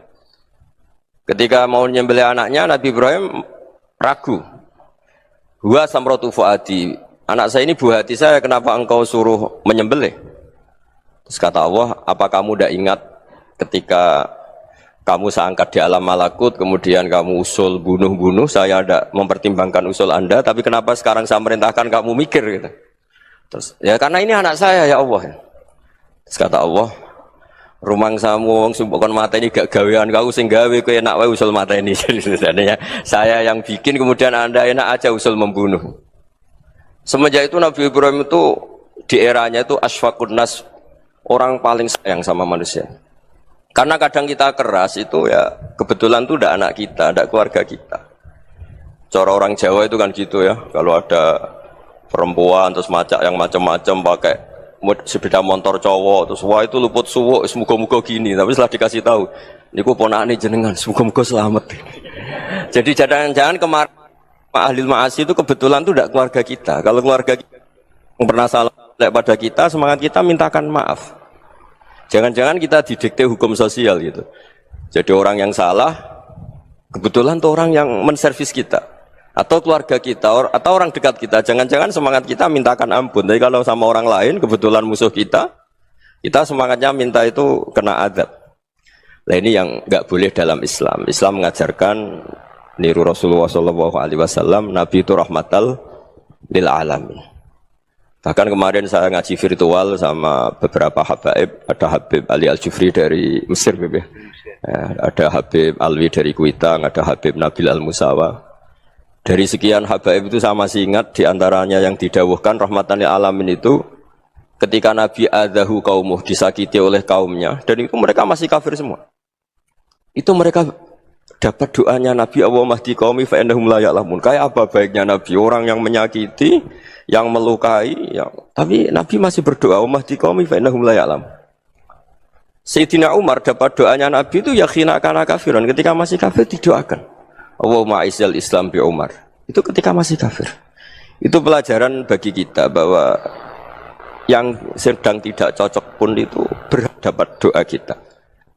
Ya doa supaya kondisi kita baik, hari tambah baik. Karena agama ini, saya berkali-kali bilang, limangka nayarjuwa hawal yawmal akhir. Agama ini diperuntukkan bagi yang selalu punya harapan pada Allah Subhanahu wa Ta'ala. Saya cerita muhasabah ini tentang hubungan kita dengan Allah. Di Indonesia itu banyak orang fasik, banyak orang nakal. Ya di mana-mana orang nakal itu ya mayoritas, wa aksaruhum fasikun. Tapi berkahnya harapan. Mungkin saya kira nakal sok benda, mungkin saya kira sholat sok ben sholat, mungkin sekarang belum sakho, belum dermawan, suatu saat dermawan. Barokahnya itu kefasikan ini dianggap sementara, sedang fasik, sedang tidak benar. Karena kiai-kiai kita, para guru-guru kita, para habaib utamanya itu mesti bilang semoga husnul khotimah. Nah barokahnya doa itu semoga husnul khotimah itu menjadikan satu pola sosial. Yang sedang fasik ini masih diharapkan jadi lebih baik, jadi lebih. Sehingga kita tidak ngambil sikap ekstrim, ya ingin menghabisi atau ingin mengadili, tidak. Karena selalu kita punya harapan. Dan agama ini limangkan erjuwo hawal yawm akhir. Bayangkan dulu kalau yang nakal itu anak kamu. Pasti kamu nggak ingin kan langsung dapat azab, dapat apa. Padahal kita semua jadi tokoh ini abul kulli, bapak dari semuanya. Sehingga ketika Rasulullah SAW jalan-jalan kemudian melihat perempuan sedang menyalakan api. Kalau apinya mati ditiup, anaknya dijauhkan. Nanti kalau sudah jauh dari api, anaknya digendong lagi. Terus kata Rasulullah, matur ke semua sahabat, Aro'aitum anna hadih tarihatan waladaha alan nar. Apa kamu berpendapat bahwa perempuan ini akan melemparkan anaknya ke neraka? Tidak ya Rasulullah. Tidak akan seorang ibu melemparkan anaknya ke api. Terus kata Rasulullah, Allahu arhamu min hadih biwaladiha. Allah lebih rahman, lebih rahim dibanding orang tua ini kepada anaknya. Ini yang harus kita kenalkan terus, kita kampanyakan terus, supaya orang hubungannya dengan Allah itu nyaman, asik. Sehingga dengan demikian selalu ada harapan bahwa yang sedang nakal ini suatu saat tobat. Kita tidak boleh menghukumi pasti begini, pasti gini, itu tidak wilayah kita. Itu juga yang dicontohkan Rasulullah SAW. Secara lahir Nabi itu nggak berkenan sama Wahsy, karena Wahsy itu salahnya salah fatal karena membunuh ahabban nasi ila Rasulillah, yaitu membunuh Said Hamzah. Jadi ketika Wahsy tobat, Nabi itu terima tobatnya. Dan ketika beliau dengan basariyahnya agak siap ketemu Wahsy karena harus ingat Said Hamzah, basariyahnya diturutin. Oke, kamu iman, saya turutin, tapi jangan sering ketemu saya. Karena kalau ketemu kamu, saya masih ingat sama paman saya, Said Hamzah. Kita bisa ngelola seperti itu. Kita tidak cocok sama orang, bagaimanapun mereka umat Rasulullah SAW, kita tetap mencintai mereka.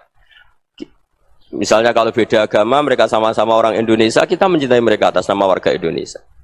Tapi kalau misalnya potongannya ora cocok, beda kultur, bawaannya itu mangkel no coro Jawa, ya bisa diilmoni, jangan ketemu. Wong sudah tidak cocok, ingin ketemu nyari solusi. Roh ini tok seneng itu kan ya repot itu. Ya sudah kalau nggak mati cocok ya jangan sering ketemu. Dan itu kita bisa memanage seperti itu tuh bisa. Saya berkali-kali cerita tentang Imam Syafi'i. Kalau dikasih tahu ya Imam Abu Abdillah, panggilannya Imam Syafi'i, tetangga anda ini ternyata banyak yang nggak senang anda. Jawabnya beliau senang. Ya bagus kalau nggak senang saya, ndak utang saya katanya.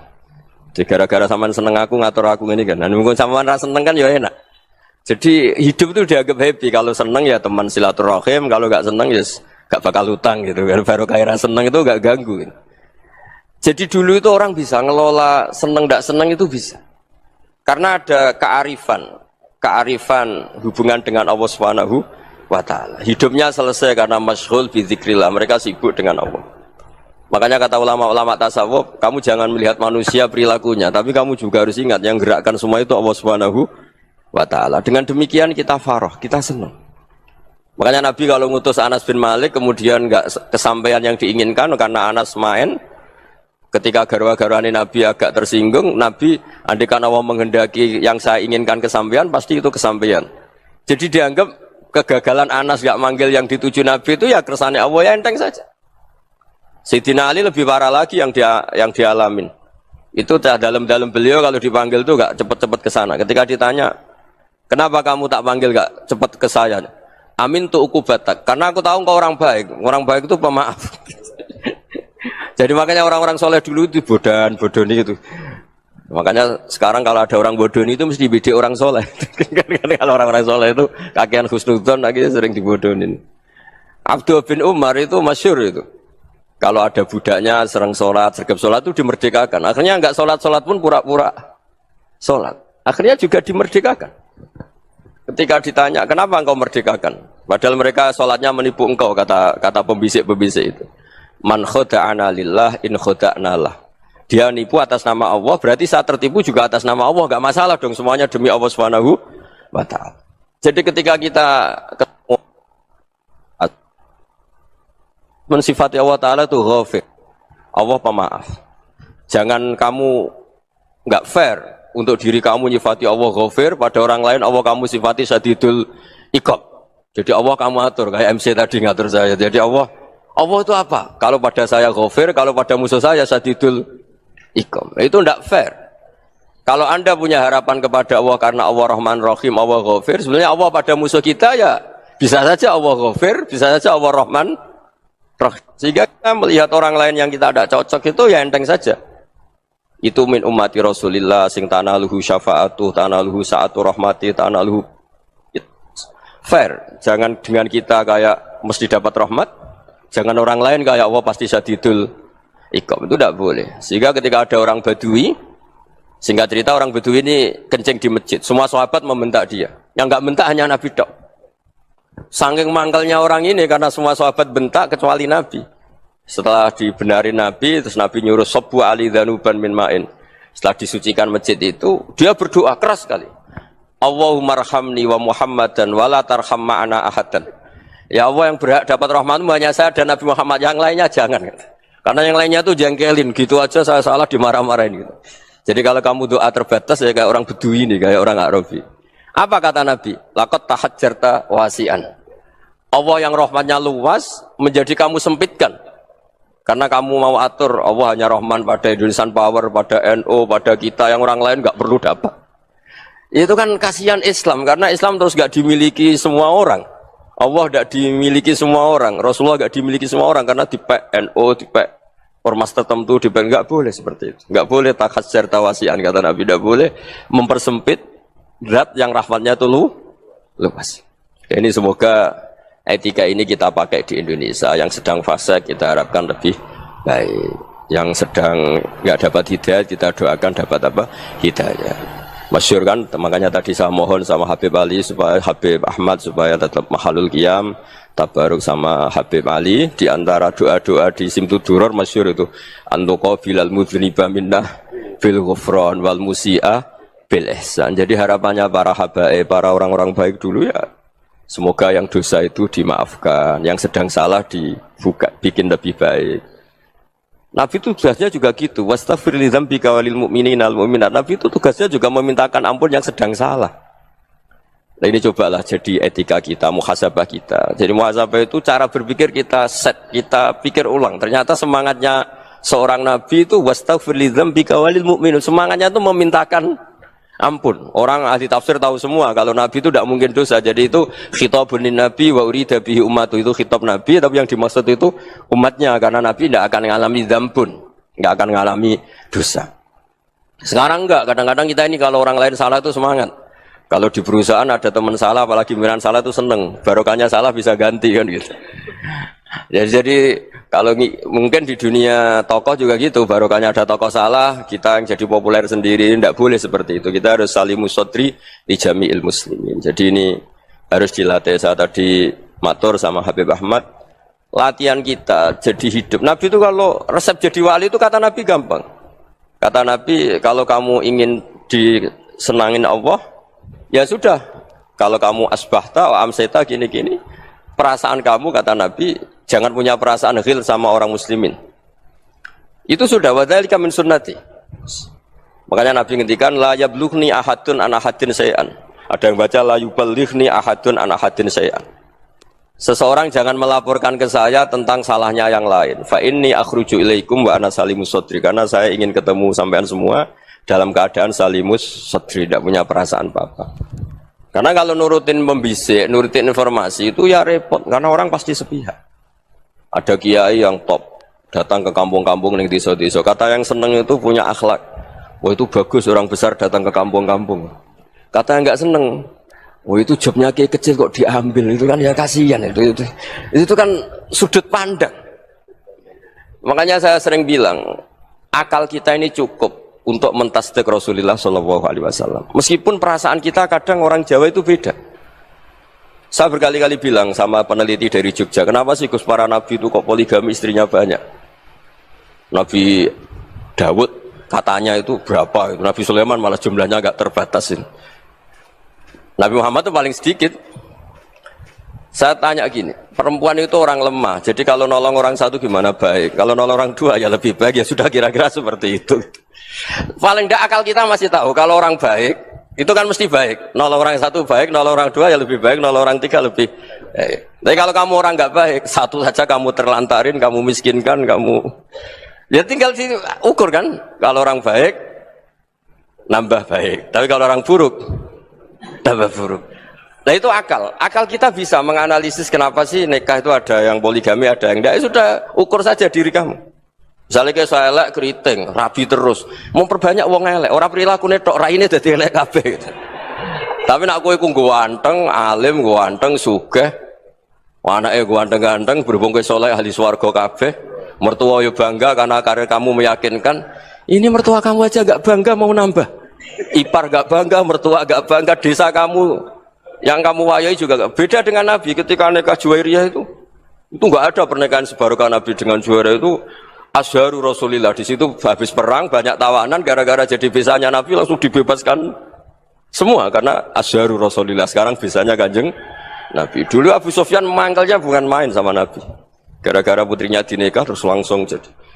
Kalau kamu kan enggak nikah satu nikah lagi satu kampung musuh kamu karena istri pertama ya cemburu, yang kedua agak bangga.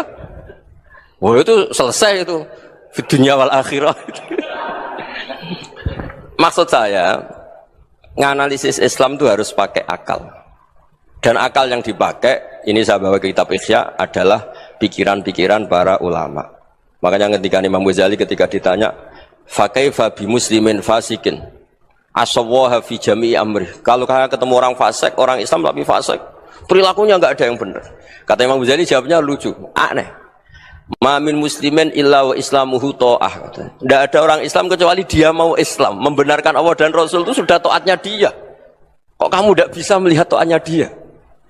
Dia pikirannya kan ini pemabuk, ini tukang apa. Tapi kata Imam Ghazali, sebenarnya kamu masih bisa berpikir positif. Ma min muslimin illa wa islamuhu ta'ah. Tidak ada seseorang Islam ketika dia milih Islam itu pasti ada taatnya, yaitu tasdik pada Allah dan tasdik kepada Rasulullah SAW. Jadi dengan pola seperti itu, maka di antara guru-guru kita yang modern ya di era Mbah Maimun, di sini ada Habib Ahmad, Habib Salim, syair yang sering dibaca beliau adalah ada orang munajat sama Allah. Ini cerita munajat. Itu orang itu ngendikan gini, ana muznibun, ana mukhtiun, ana asi, huwa rahimun, huwa ghafirun, huwa afi. Ya Allah, saya mukhti, saya orang yang salah. Ana muznib, saya orang yang dosa. Ana asin, saya sering maksiat. Tapi engkau ya Allah, engkau ghafir, pemaaf. Engkau rahim, maha pengasih. Engkau afin, yang mudah memaafkan. Kata orang ini, ya agak kurang ajar, tapi saking senengnya sama Allah. Qobal tuhunna salasatan bisalasat. Ya gini saja ya Allah, sifat engkau diadu dengan sifat saya. Engkau Tuhan, Gusti, nggak boleh kalah katanya. Terus wasatahliban ausofu ausofi, dan engkau pasti pemenangnya. Gitu. Jadi ada orang rayu Allah dengan cara seperti itu ya ada ya. Saya ini manusia, salah saya banyak. Engkau ampunannya banyak.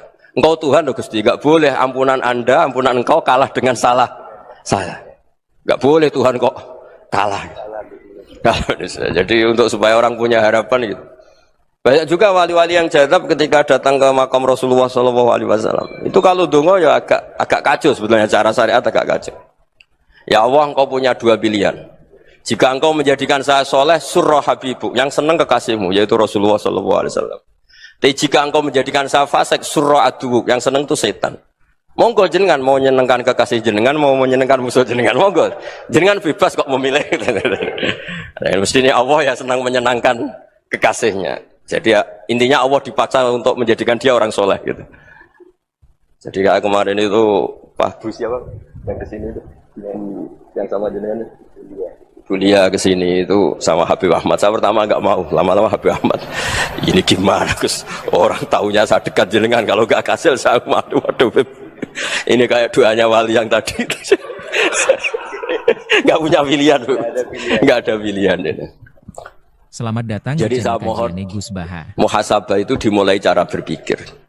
Makanya di sini sebetulnya tag ini supaya dapat barokahnya Ihya. Ini kitab yang disenangi para habaib, para ulama. Sebetulnya tag di muhasabah itu redaksinya gini ya, yang lengkap. Hasibu anfusakum qabla an tuhasabu wa zinuha qabla an tuzanu wa tahayya'u lil ardil akbar. Jadi ada kata wazinu, jadi ukur. Perilaku Anda ini diukur, ditakar. Misalnya kita sebagai suami kan ya punya hal-hal yang kita tidak ideal. Corong Jawa mesti pesek. Cara rezeki ya pas-pasan itu. Dan kita juga kalau makanya agak boleh tanya, istri begini, apa saat cinta pertama Anda? Pasti Anda kecewa. Orang jadi istri hanya korban terakhir itu. Sudah. Karena orang kalau ngelamar kemana-mana gak jadi, yang jadi istri itu pasti korban terakhir itu. Jarang istri pilihan pertama, jarang. Ayo semua yang nikah. Rata-rata itu pilihan Anda pertama Pak, dari sekian ditolak di mana-mana terus. Ya perempuan terakhir. Kamu juga korban terakhir gitu. Itu wali-wali dulu kalau ngandani kita itu sederhana. Antal ini masyhur diceritakan Habib Zain bin Semit dalam kitab Al-Manhajus Sawi. Anta lam tajid min nafsika kullama turid. Fa kaifa turidu min ghairika kullama turid. Kamu yang ingin ideal saja kamu tidak menemukan pada diri kamu untuk menjadi ideal. Kamu kan ingin ganteng, ingin punya uang banyak, ingin perilaku Anda sempurna. Anda saja yang punya keinginan tidak bisa mewujudkan keinginan Anda sendiri. Fa kaifa turidu min ghairika ma turid. Jadi anta lam tajid min nafsika kullama turid. Fa kaifa turidu min ghairika kullama turid. Kamu yang punya keinginan saja. Misalnya saya ingin punya uang banyak, perilaku saya selalu benar, gak pernah salah. Loh, saya yang ingin saja dengan diri saya gak bisa untuk benar terus. Kok kamu berharap orang lain selalu benar? Jadi anta lam tajid ya sama. Kalau kamu menuntut istri kamu itu ramah, neriman, apa kamu neriman sama wajah istri Anda gitu? Engko ya pola neng dindi jajaki sana jajaki sini kamu sendiri tidak pernah apa. Jadi itu nasihat yang luar biasa. Anta lam tajid min nafsika kullama turid, fa kaifa turidu min ghairika kullama turid. Kamu mau menghormati semua orang? Enggak mau kan?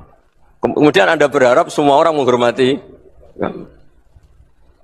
Kamu tidak ingin kan orang lain semua menghujat kamu. Sementara kamu enak aja menghujat orang lain. Makanya Rasulullah SAW ini luar biasa ketika bikin kaidah sosial. Apa la yu'minu ahadukum hatta yuhibba li akhihi ma yuhibbu li nafsi. Jadi kalau ukuran iman itu sederhana. Kalau sesuatu itu baik, nyaman bagi Anda ya bayangkan itu pada teman Anda. Misalnya Anda bangun tidur sudah acak-acakan, enggak punya uang, utang jatuh tempo, kan enggak ingin ketemu orang.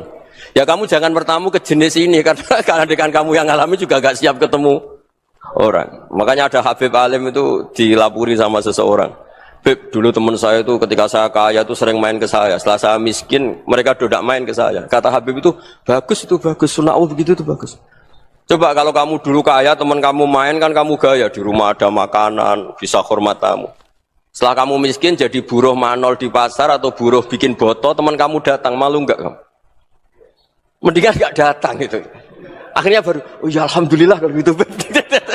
Loh ya kan dulu teman kita datang, kita ada Alphard, istri cantik, rumah bagus. Lah kita miskin, buruhnya orang pas dibentak-bentak, teman kamu udah datang. Milih datang kamu enggak kalau setelah kamu jatuh? Enggak kan? Jadi barokahnya ilmu itu terus. Ya, tapi kadang-kadang orang wah setelah saya miskin teman-teman enggak kasih ke sini. Ya kalau kamu sudah jatuh, teman-teman kamu situ jadi tontonan. Ya mulai sekarang cara berpikir itu dirubah. Dulu yang namanya kiai itu kalau diundang orang itu ya agak-agak senang. Semenjak saya itu agak rubah. Ngundang kiai, ngatur kiai itu tak haram-haramkan ya ada lumayan lah sekarang itu sudah mulai agak beretika. Dulu itu ngundang tuh tanggalnya ditentukan, jamnya ditentukan. Enggak mikir apa kiai saat itu nganggur, enggak. Punya wadifah, enggak. Dia milih tanggal yang dia nganggur, enggak mikir pas itu kiainya nganggur apa, enggak. Ya saya hanya cerita aja, kamu tersinggung ya monggo, boten nggih monggo itu kan. Jadi saya mohonlah supaya tadi saya juga matur ke Habib Ahmad. Jadi untuk orang merasa ikut sunnah Rasul itu gampang sekali kata Sayyid Muhammad. Dulu Nabi berpakaian ala daerahnya. Kalau mikot ya pakai mikotu baladi. Karena Nabi orang Madinah dan beliau berdomisili di Madinah ya misalnya mikotnya dari Bir Ali misalnya. Tapi kalau Anda orang kawasan Tanim mau umrah ya dari Tanim, misalnya kawasan Jirona ya dari Jirona. Artinya apa?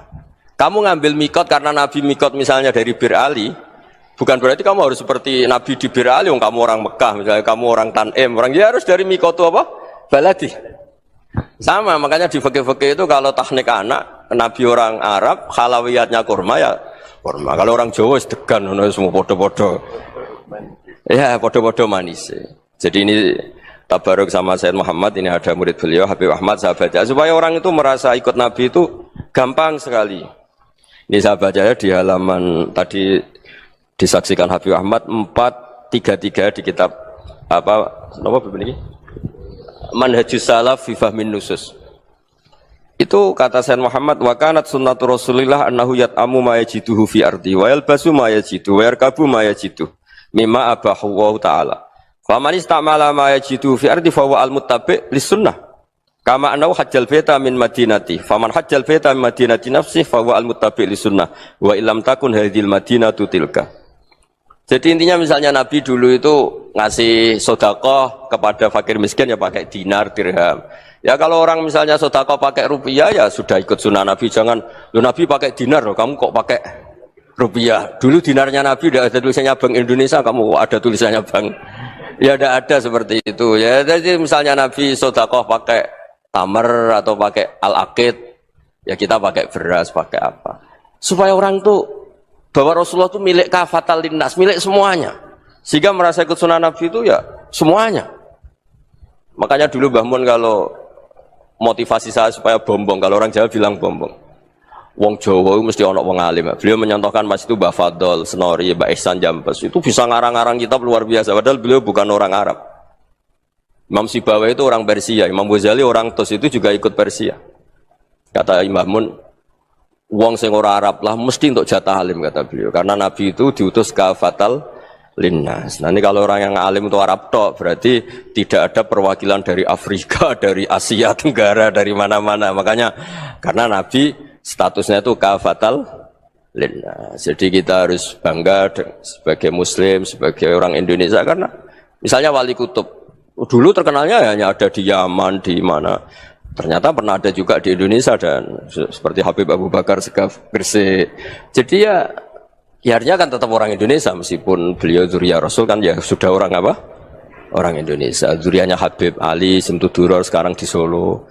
Jadi Indonesia juga dapat alawin banyak dari Sadatin al-Alawin juga banyak. Jadi saya mohon barokahnya ngaji seperti ini. Melihat orang lain tuh gampang, bayangkan tuh kalau anak kamu. Makanya Nabi nanti kalau nggak percaya lihat di Hikam nomor 15 di kitab saya itu. Di situ dijelaskan oleh Hikam, jangan-jangan semangat Anda pada orang yang maksiat, pada orang yang keliru supaya dihukum itu karena kebetulan itu udah anak Anda, itu udah keluarga Anda. Coba kalau itu keluarga Anda. Makanya kalau saya guyonan di Jogja itu ada pembantu mecahkan piring terus dimarahi majikannya, saya mesti guyon gitu. Pasti itu pembantunya tidak cantik. Kok bisa Gus? Andai kan cantik dan kamu senang mecahno piring satu, piring 1000 ora iso ngamuk kowe. Ternyata ngamuknya itu karena mecahkan piring apa karena plus tidak cantik? Coba jawab para lelaki ini. Kamu marah sama orang maksiat itu karena maksiat karena plus itu udah anak Anda. Bayangkan kalau itu anak Anda. Itu hebatnya Rasulullah SAW. Karena kita yang salah pun kadung umatnya, Nabi tetap ngasih fasilitas syafaati li ahlil kabair min ummati. Kayak apa baiknya Nabi? Tidak ikut maksiat tapi ikut fasilitasi ngasih syafaat. Loh kalau li ahlil ibadah kan wajar. Nabi ketika ini syafaati li ahlil kabair min ummati. Ya karena tadi logika yang dibangun Rasulullah itu logika yang luar biasa. Kita semangat orang lain kena hukuman itu karena kita tidak punya ra'fah, tidak punya rahmah. Coba kalau Rasulullah yang bil mu'minina ra'ufur rahim, semangatnya itu mendoakan supaya tobat, mendoakan diampuni. Dan itu juga yang diperintahkan oleh Allah Subhanahu wa taala, wastaghfir li dzambika walil mu'minina wal mu'minat. Ya semoga barokahnya ngaji ini, barokahnya Habib Ahmad, barokahnya Maulid Simtuduror, barokahnya semua kitab Madaih, Tiba Berjanji semuanya, barokahnya Ikhya, barokahnya Said Muhammad, barokahnya guru kita semua, Mbah Maimun, bapak saya. Kita ini ngikuti manhaj, ya, ngikuti apa? Manhaj.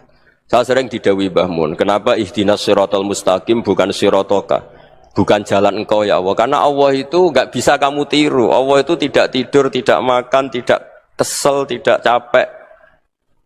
Yang bisa ditiru itu siratal ladzina an'amta alaihim. Yang bisa ditiru manusia ya niru manusia. Karena Allah itu tidak bisa ditiru, makanya ihdinas siratal mustaqim siratal ladzina. Dan niru siapa? Niru guru-guru kita. Termasuk niru cara pandang. Jadi misalnya ada orang awam di rumah itu hanya delok reng, delok tikus liwat, itu kan kayak nganggur. Kok ora tahajud malah mendelok reng. Melihatnya jangan gitu. Huwa tarokal ma'asiyah. Dia di rumahnya tidak dugem, tidak kemana-mana. Dia berarti malam itu tarkul ma'asi. Tidak nyopet, tidak garong, tidak ke tempat maksiat. Susahnya apa sih husnudzon? Jadi jangan lihat huwa tarkut tahajud, huwa tarokat tahajud, wa taroka qiyamul lail. Oke ya, namanya orang begitu ya tidak tahajud, tidak qiyamul lail. Tapi susahnya apa sih kamu bilang huwa tarokal ma'asiyah? Dia juga meninggalkan maksiyah, dan tarkul maksiyah itu tuh ibadah. Supaya orang tuh gampang lah husnudzon sama orang muslim. Ini orang mukmin, orang yang luar biasa. Di mata Allah itu orang yang luar biasa. Kayak tadi Imam Ghazali, kalau saya ketemu orang muslim kemudian dia tidak pernah baik, gimana? Kata Imam Ghazali, ma min muslimin illa wa islamuhu ta'ah. Tidak ada orang Islam ketika dia mentasbihkan Allah dan Rasulullah, berarti dia juga punya taat. Ya ini latihan saja, sing iso nglakoni Habib Ahmad kula namung cerita mawon. Kula cerita secara akademik, saya punya kitab, saya baca dan alhamdulillah kita paham barokahnya para guru dan supaya terbiasalah. Sebaik-baiknya ibadah husnudzon billah wa husnudzon bil mu'minin. Soal tidak cocok ya diilmoni tadi ya, namanya enggak cocok ya jangan sering ketemu. Seperti Rasulullah SAW, beliau karena sangat mencintai Sayyid Hamzah, ketemu orang yang pernah begitu sama Sayyid Hamzah ya beliau secara basyariah tidak siap. Tapi beliau secara cara bahasa sekarang, secara profesional, kalau beliau seorang nabi dan harus menerima tobatnya siapapun ya diterima. Saya meskipun dengan A, B gak cocok karena dia begini-begini sama saya, tapi saya ingat dia sholat, dia baca sholawat, dia mencintai Rasulullah, ya kita hormat. Ya soal gak cocok ya di manage tadi ya, zuruhiban tasdadhuban, kalau gak pati cocok ya jangan sering ketemu, bawaannya enak nanti. Ya semuanya itu diilmoni lah. Makanya ngendikane Ma'ruf Al-Qurhi ada yang baca Al-Kharqi, mangqala fil yaumi salasa marrat aw marham ummata Muhammad kutiba minal abdal. Karena semangat mencintai siapapun satu hari sering baca marham ummata Muhammad, wa ma asli ummata Muhammad, wa ma tajawaz an ummati Muhammad. Itu mesti kutiba minal abdal. Dia pasti termasuk wali abdal. Maksudnya semangat mencintai. Ya dilatih lah. Misalnya Indonesia Power atau PLN, andai kan tidak ada PLN itu kayak apa? Orang nggak bisa ngaji, tidak bisa aktivitas, ya barokahnya ada PLN, barokahnya jasanya. Kita sadar, tidak semua kebaikan kita ini memenuhi keinginan orang banyak. Orang banyak ingin listrik, ingin saluran apa, dan itu kadang yang mewujudkan orang lain atau kelompok lain. Ya karena itu manfaat ke orang lain ya kita doakan. Karena khairun nas anfa'uhum linnas. Sehingga kita terbiasalah ngakui orang lain. Seperti semangatnya Rasulullah SAW, semuanya itu didoakan, semuanya diinginkan kebaikannya. Bahkan Nabi gak putus asa sampai di akhirat. Ketika Nabi lain sudah putus asa karena sudah akhirat, sampai dimintai syafaat semuanya bilang nafsi, nafsi. Karena merasa semuanya nggak punya nyali di depan Allah. Karena ini sudah akhirat, sudah finish. Tapi apa Rasulullah? Analah. Ya udah, saya sanggup mensyafaati kalian. Terus kata Nabi, fa'atiyal arsya. Saya mendatangi aras, fa'akhirru lahu sajidan, saya sujud. Wa ahmaduhu bimahamida allamaniha rabbi. Kemudian saya tetap muji Allah dengan pujian yang terus menerus. Padahal sudah di akhirat, sudah finish. Nabi dimintai syafaat masih sanggup. Karena Nabi tahu, akhirat tidak bisa mendikte Allah. Tidak bisa Allah terus bilang, ya Allah ini akhirat loh, engkau sudah tidak boleh mensyafaat. Tidak bisa. Allah tidak bisa diganggu akhirat. Allah tidak boleh dibatalkan rahmannya oleh akhirat. Allah tetap rahman rahim abadal abad. Dan Nabi tahu itu. Makanya kata para ulama, fa Muhammadun ahmadu min ghairihi. Jadi Nabi Muhammad namanya dua, yang terkenal. Sebenarnya banyak yang terkenal dua, Muhammad sama Ahmad. Ketika Nabi punya nyali memuji Allah di akhirat atau sudah di akhirat, itu fa Muhammadun ahmadu min ghairihi. Ketika Nabi lain sudah tidak punya nyali muji Allah karena sudah akhirat, Nabi Muhammad tetap berani muji Allah di saat seperti itu. Makanya ahmadu di situ kata ulama itu af'al tafdil, fa Muhammadun ahmadu min ghairihi. Kanjeng Nabi lebih memuji Allah di saat yang Nabi lain sudah tidak punya nyali untuk muji Allah di saat itu. Makanya kata Nabi fa akhirul lahu sajidan wa ahmadhu bimahamida allamaniha rabbi. Akhirnya setelah lama gitu terus Allah ngendikan ya Muhammad irfa' ra'sak wasal tu'tah wasfa' tusyaffa. Sudah Muhammad, angkat kepala kamu minta apa saya turutin, dan kalau kamu ingin mensyafaati umatmu saya beri hak apa? Syafaat. Semoga semangat itu juga menjadikan kita munajat bahwa rahmat Allah tidak terbatas, harapan juga tidak terbatas. Mungkin yang sedang nakal ya kita katakan sedang, jangan terus kamu pastikan wah ini mesti suul khotimah, mesti tidak orang baik. Tidak, agama ini liman kana yarjuha wal yaumal akhir, selalu bagi yang punya harapan. Ya, mugi-mugi dapat barokah semua. Matur dengan kata wassalamualaikum warahmatullahi wabarakatuh. Dalam konteks Indonesia, muhasabah itu sudah jadi perilaku ya. Karena dulu orang tua saya, guru-guru saya kalau ngandani itu, bayangkan kalau kamu jadi dia. Jadi misalnya kita mentang-mentang atasan, otoriter sama bawahan, bayangkan kalau kamu jadi yang bawahan itu kayak apa? Laukun tamakanah, kalau orang Arab bilang, bayangkan kalau kamu di posisi dia. Makanya guyonannya orang-orang Indonesia itu kan orang ngaramkan judi gitu, bareng dikasih tahu. Tapi yang menang anak jenengan, alhamdulillah. Ternyata ngaramkan itu karena ada anaknya. Kalau anaknya yang menang ya seneng. Meskipun itu guyonan, tapi saya punya padanan itu dalam kitab Hikam. Nabi Ibrahim itu Khalilur Rahman, tentu bencinya minta ampun sama yang namanya maksiat. Suatu saat beliau diterbangkan di alam malakut. Itu kalau di Hikam saya halaman 15 juga. Saya masih ingat betul. Mungkin kalau Anda beda halaman karena beda cetakan. Atau nggak punya kitabnya. Atau punya tapi tidak bisa baca. Nah itu jadi berbagai kemungkinan. Atau punya tidak bisa baca tapi dianggap jimat. Atau digo pencitraan. Banyak itu kaji-kaji tidak bisa baca kitab tapi di ruang tamunya kitabnya besar-besar. Pencitraan itu. Tapi ya bagus lah, nggak apa-apa untuk syiar. Setelah diterbangkan di alam malakut, diperlihatkan sama Allah. Ada orang pezina, ada orang syaribul khomri, ada orang mabuk, ada orang macam-macam. Allah tanya sama Nabi Ibrahim, bagaimana pendapat kamu Ibrahim tentang mereka yang maksiat? Kata Nabi Ibrahim, ya Allah habisi saja mereka. Mereka hidup di bumi engkau, makan rezeki engkau, kemudian mereka tidak taat sama engkau. Singkat cerita di fase itu, saya ulang lagi di fase itu, Allah nurutin. Sampai sekian peristiwa, mungkin 3 atau 4. Sudah, setelah sekian tahun Nabi Ibrahim lupa peristiwa itu, kemudian beliau diminta menyembelih anaknya. Ini versi kitab Hikam. Memang versinya banyak tentang kenapa Nabi Ibrahim disuruh menyembelih anaknya. Ketika mau menyembelih anaknya, Nabi Ibrahim ragu. Huwa samratu fuadi. Anak saya ini buah hati saya, kenapa engkau suruh menyembelih? Terus kata Allah, apa kamu tidak ingat ketika kamu saya angkat di alam malakut, kemudian kamu usul bunuh-bunuh, saya tidak mempertimbangkan usul Anda, tapi kenapa sekarang saya merintahkan kamu mikir gitu. Terus, ya karena ini anak saya ya Allah. Terus kata Allah, rumang samu wong sumpukon mata ini gak gawean kau sing gawe kowe enak wae usul mata ini. Jadi sebenarnya saya yang bikin, kemudian Anda enak aja usul membunuh. Semenjak itu Nabi Ibrahim itu di eranya itu asfaqun nas, orang paling sayang sama manusia. Karena kadang kita keras itu ya kebetulan itu tidak anak kita, tidak keluarga kita. Cara orang Jawa itu kan gitu ya. Kalau ada perempuan terus macak yang macam-macam pakai sepeda motor cowok terus wah itu luput suwuk, semoga-moga gini. Tapi setelah dikasih tahu, niku ponakane jenengan, semoga-moga selamat. Jadi jangan-jangan kemarin ahli ma'asi itu kebetulan itu tidak keluarga kita. Kalau keluarga kita yang pernah salah pada kita, semangat kita mintakan maaf. Jangan-jangan kita didikte hukum sosial gitu. Jadi orang yang salah kebetulan itu orang yang menservis kita, atau keluarga kita, atau orang dekat kita. Jangan-jangan semangat kita mintakan ampun. Tapi kalau sama orang lain kebetulan musuh kita semangatnya minta itu kena adab. Nah ini yang nggak boleh dalam Islam. Islam mengajarkan niru Rasulullah SAW, Nabi itu rahmatal lil alamin. Bahkan kemarin saya ngaji virtual sama beberapa habaib, ada Habib Ali Al-Jufri dari Mesir, ya. Ada Habib Alwi dari Kuitang, ada Habib Nabil Al-Musawa. Dari sekian habaib itu saya masih ingat diantaranya yang didawuhkan rahmatan lil alamin itu ketika Nabi adahu kaumuh, disakiti oleh kaumnya, dan itu mereka masih kafir semua. Itu mereka dapat doanya Nabi, Allah mahdi qaumi fa innahum la ya'lamun. Kayak apa baiknya Nabi, orang yang menyakiti, yang melukai, tapi Nabi masih berdoa, Allah mahdi qaumi fa innahum la ya'lamun.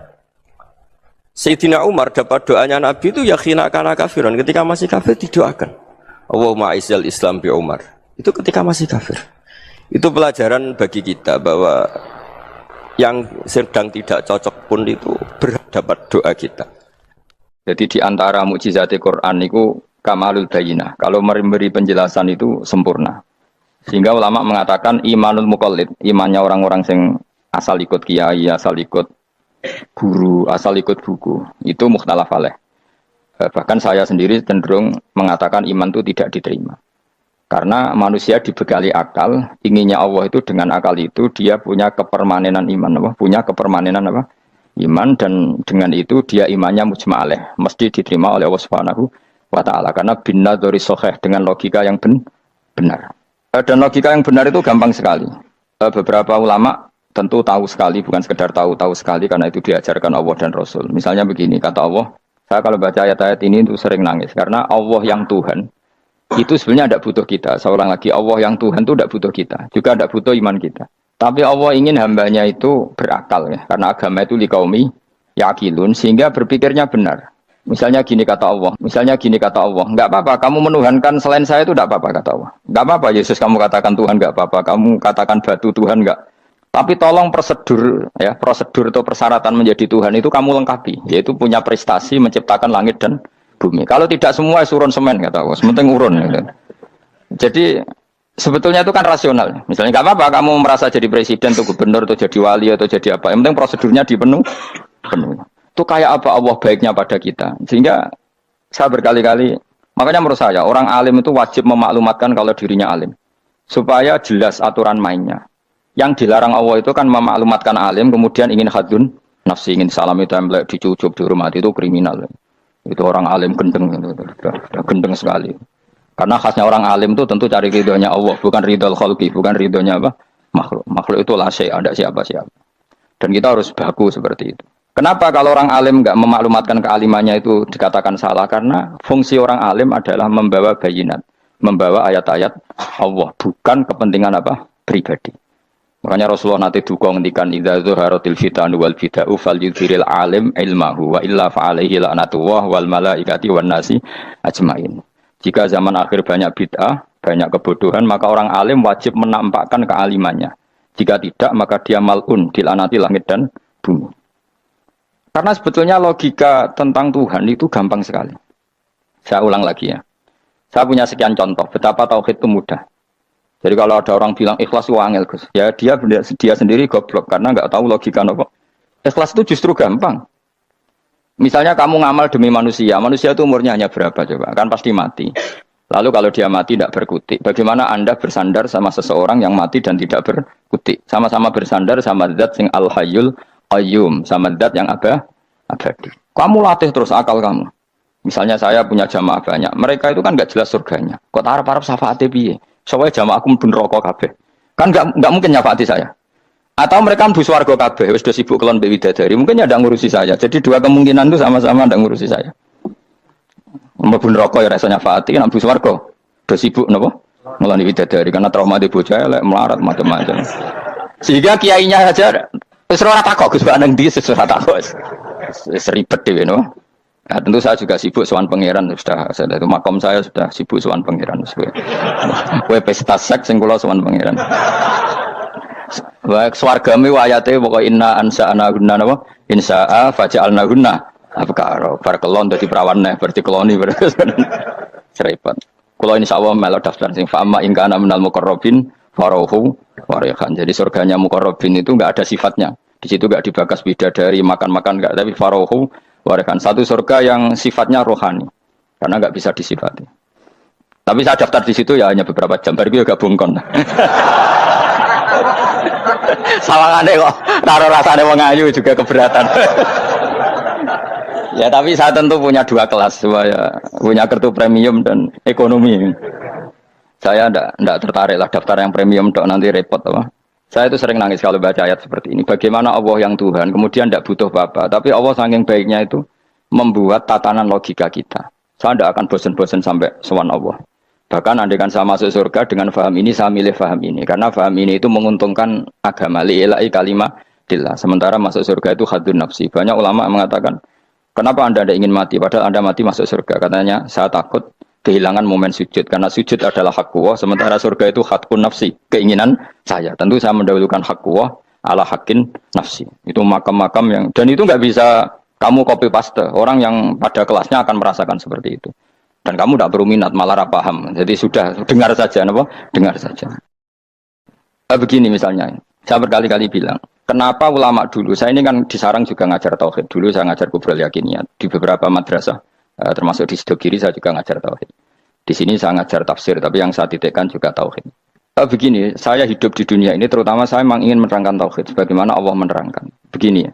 Jubair bin Mut'im, saya tidak bosan-bosan cerita ini. Jubair bin Mut'im itu termasuk dahiyatul Arab, cerdas-cerdasnya orang Arab. Dia ditunjuk sebagai negosiator untuk membebaskan Asra Badrin, tawanan perang Badar yang kalah dan ditawan Rasulullah dan para sahabat. Kemudian harus ditebus dengan uang. Oke, disepakati. Terus singkat cerita Jubair bin Mut'im itu datang ke Madinah. Dulu karena tidak ada hotel, tidak ada penginapan, ya memang nginepnya orang musyrik itu di masjid. Ya sehingga itu lazim saja. Kamu tidak usah jadi liberal kemudian bilang musyrik boleh di masjid, ya tidak perlu seperti itu. Kamu juga tidak perlu goblok mengatakan nggak ada ceritanya orang musyrik nginep di masjid karena ya ada tariknya seperti itu. Jadi tidak perlu goblok, ya tidak perlu liberal. Paham ya? Kalau kamu bilang wah nangono wong musyrik oleh nginep di masjid, kamu liberal. Padahal konteksnya dulu memang nggak ada hotel. Tapi kalau bilang nggak sama sekali juga goblok karena sejarahnya pernah ada. Milih nanti goblok apa liberal? Apa milih jelas? Nggak milih aja, ngaco aja. 01 apa 02 apa 00. Milih mana? Goblok, liberal, nggak milih. Nah, ketika Jubair bin Mut'im itu datang, delalah Nabi itu sholat maghrib ngimami. Nabi baca surat Wattur wa kitabim mastur fi rabbim mansur wal baitil ma'mur. Kemudian di pertengahan surat At-Tur itu kan ada ayat yang menurut saya itu sangat bagus. Sehingga di kamar saya, di rumah saya itu tak figur ayat itu. Bahwa kita harus dilatih berpikir. Kata Allah memulai argumentasinya, am khuliqu min ghairi syai'in. Apakah kejadian alam raya ini seisinya tentu diciptakan tanpa sebab. Misalnya begini, alam raya ini kata orang nihilisme atau komunis atau orang-orang paham nihilisme, itu kan dimulai dari ketiadaan. Logika ini kan goblok sekali. Berarti kalau alam ini kadung wujud, kamu kan tahu kan langit bumi sekarang kan wujud. Ya, langit bumi sekarang kan jelas wujud. Berarti logikanya adalah al-adamu yakhluqu makhlukon, sesuatu yang enggak ada menciptakan sesuatu yang itu kan aneh. Di mana-mana al-adam ketiadaan itu tidak mungkin yakhluqu syai'an atau yu'athiru syai'an. Di mana-mana ketiadaan itu tidak mungkin mengefeki sesuatu yang ada. Wong kamu sebut tidak ada itu berarti tidak mungkin bisa berbuat apa kan namanya tidak ada. Sekarang alam raya ini dimulai dari ketiadaan. Terus kamu simpulkan sesuatu yang enggak ada menciptakan yang ada, itu gendeng apa enggak? Oh, gendeng sarap itu. Orang usah dipatahin wong gendeng sebarno yang mau mati dewi. Jadi makanya Quran menanyakan mereka, am khuliqu min ghairi syai'in. Apa alam yang kadung wujud ini kemudian disebabkan oleh sesuatu yang tidak ada. Lalu kalau sesuatu yang ada pasti diwujudkan oleh yang ada.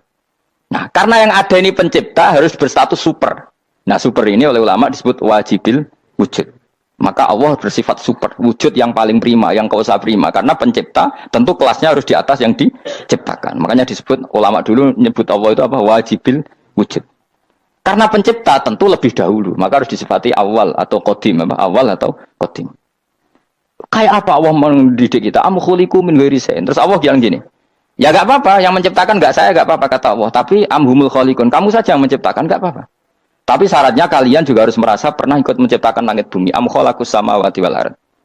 Jadi, enggak apa-apa kamu merasa Tuhan, enggak apa-apa. Yang penting kamu merasa ikut nembok langit, ikut ngecor apa? Langit. Ya pokoknya ikut bikin. Terus kata Allah, bala yukinun, kamu tak suruh merasa menciptakan langit bumi, kamu juga enggak merasa iya. Memang ya mereka merasa enggak kan? Akhirnya Jubair bin Mut'im saking enggak kuatnya. Am khalaqus samawati wal ard bala yukinun am indahum khuzun. Sama Allah dibombardir seperti itu. Dia datangi Rasulullah, ya Muhammad, logika itu tidak meninggalkan akal saya. Matarok tali akli nasihan. Akal saya habis Muhammad. Saya iman saja. Saya tidak cukup punya logika untuk melawan argumentasi ayat yang kamu baca. Saya iman saja. Terus iman. Makanya kalau ada logika nihilisme bahwa sebelum alam ini adalah ketiadaan, lalu pertanyaannya bagaimana mungkin ketiadaan menciptakan yang ada? Di mana-mana ketiadaan itu la yu'atsiru syai'an wa la yakhluqu syai'an. Jenenge wae tiada. Tiada itu ya enggak ada fungsinya, ya enggak ada efeknya, enggak ada prestasinya. Ya pokoknya namanya enggak ada ya enggak ada. Nah, ini penting saya utarakan. Terus di sini Allah mengulang lagi, enggak apa-apa yang lainnya kamu katakan Tuhan jadi mitra saya enggak apa-apa. Tapi tolong kata Allah, aruni madza khalaqu minal ardi, tunjukkan ke kami prestasi dia ikut bikin bumi. Kita tahu misalnya Yesus, Isa lahir di bumi. Bumi sama Yesus dulu mana? Dulu bumi, yang dia lahirnya di bumi. Lalu dia melata di bumi, jalan-jalan. Kemudian dia mengatakan ini bumi Tuhannya saya. Jadi bumi kok enak, dhisik aku sih. Tua aku sih, bodoh-bodoh pangeran aku dong. Lebih apa? Tua. Jadi Allah itu gampang sekali. Nah sekarang orang iman itu kuat tuh semua. Makanya ndak wali-wali. Imane mbek Allah taklid, njaluke aneh-aneh, njuk bojo ayu, sugih, jabatan. Bela Allah secara hujah aja enggak pernah, sudah minta. Makanya ini kita ini hidup di zaman yang saraf massal. Lho kalau njaluk pengiran akeh-akeh kuwi isin. Coba kamu bela Tuhan tuh pernah bela apa? Bela Tuhan tuh gampang dengan argumentasi al-hujjah yang supaya agama ini tamkin fil ard, bener-bener mapan dalam logika. Yaitu tadi di mana-mana yang namanya sebab itu amrun wujudiyun, di mana-mana sebab itu sesuatunya harus wujud.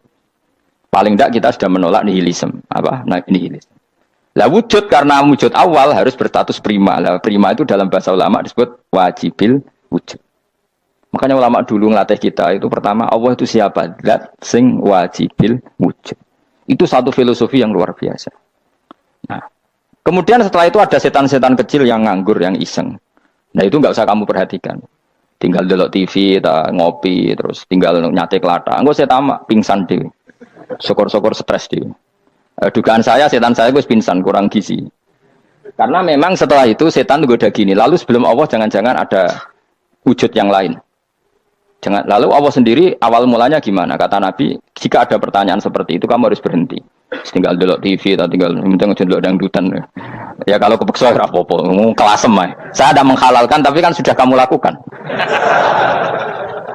Karena itu lebih baik ketimbang pertanyaan filsafat. Banyak orang yang dulu sholat ketika sekolah filsafat tidak sholat. Alasannya sampai menemukan jati diri itu Tuhan.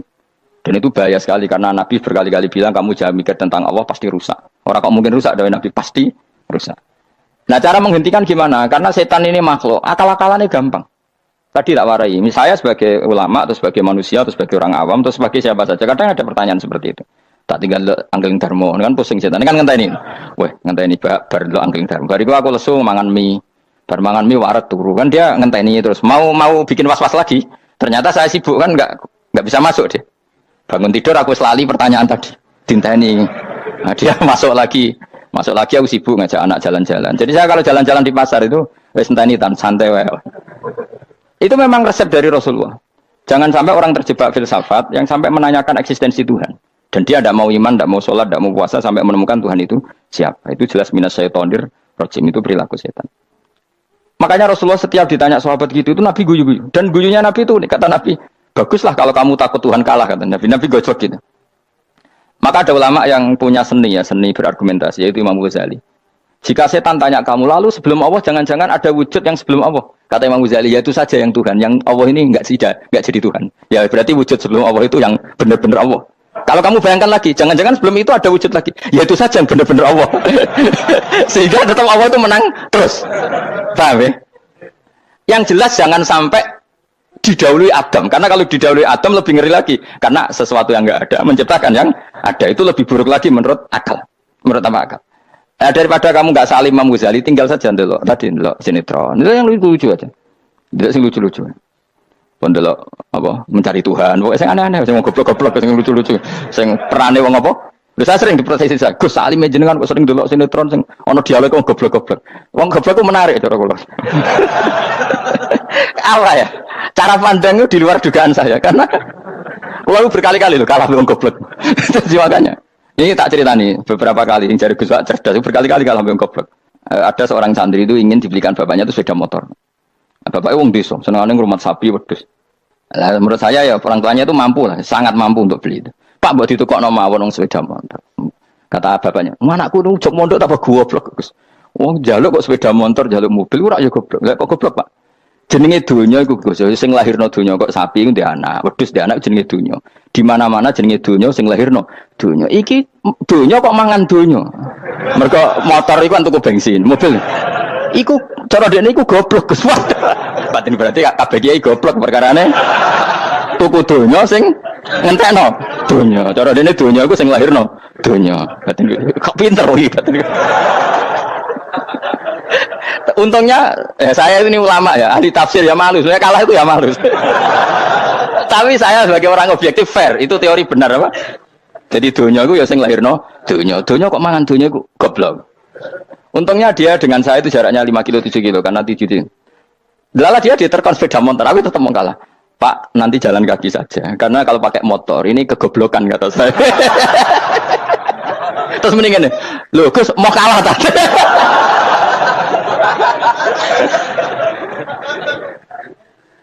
Wah kacau. Singkat cerita dia bersikeras, nggak mau beliin sepeda motor anaknya karena di mana-mana dunia itu sing lahir no dunia, nggak boleh dunia kok mangan Nah, ini satu kegoblokan yang agak ilmiah tadi.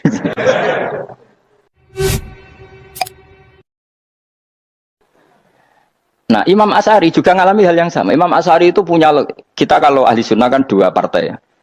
Ya, dalam ahli sunnah itu hanya ada dua partai juga. Kalau nggak Asy'ari ya Maturidi. Ya, dan sama-sama alim. Ya kalau terpaut ya paling 5%, 7% ya. Kealimannya Asy'ari dan Maturidi. Imam Asy'ari itu bikin logika yang jelimet seperti saya sekarang ini. Logikanya jelimet tapi permanen. Jadi yang saya ajarkan tadi itu logika yang jelimet tapi apa? Permanen. Karena tadi alam raya ini kadung wujud. Kalau kadung wujud pasti pewujudnya yang menciptakan wujud pasti adalah kewujudan. Karena al-adam la yu'atsiru syai'an. Di mana-mana kenihilan tidak yu'atsiru syai'an. Ya sepakat ya, gampang kan? Tentu wujud ini prima disebut wajibil wujud. Lalu Imam Asy'ari itu bersikeras. Kalau imanul muqallid itu tidak diterima. Terus banyak keberatan ulama, tapi Nabi nyatanya yaktafi bi imanil arab al khalina anin nadur. Nabi nyatanya mencukupkan imannya orang-orang Bedui yang mereka itu kayaknya tidak bisa mikir. Ya, Nabi yaktafi bi imanil Arab itu wong desa al khalina anin nadur yang mereka itu tidak bisa apa? Berpikir. Ingat cerita Imam Asy'ari survei. Coba ayo kita tanya orang-orang kampung. Ternyata kegoblokan orang kampung itu ya ilmiah, masyhur itu. Imam Asy'ari saja harus belajar dari wong awam, wong goblok-goblok. Kita kok ingin ya Badawi bima araf tarubak. Kowe kok iman be Allah itu bima araf tarubak. Lalu kamu tahu Tuhan kamu atas nama apa? Dengan logika apa? Jawabnya enak. Al-ba'ratu tadullu 'alal ba'ir wa atharul aqdam yadullu 'alal masir. Angger ana tletong ya ana ontane. Angger ana bekas delamaane wong ya ana sing bar liwat.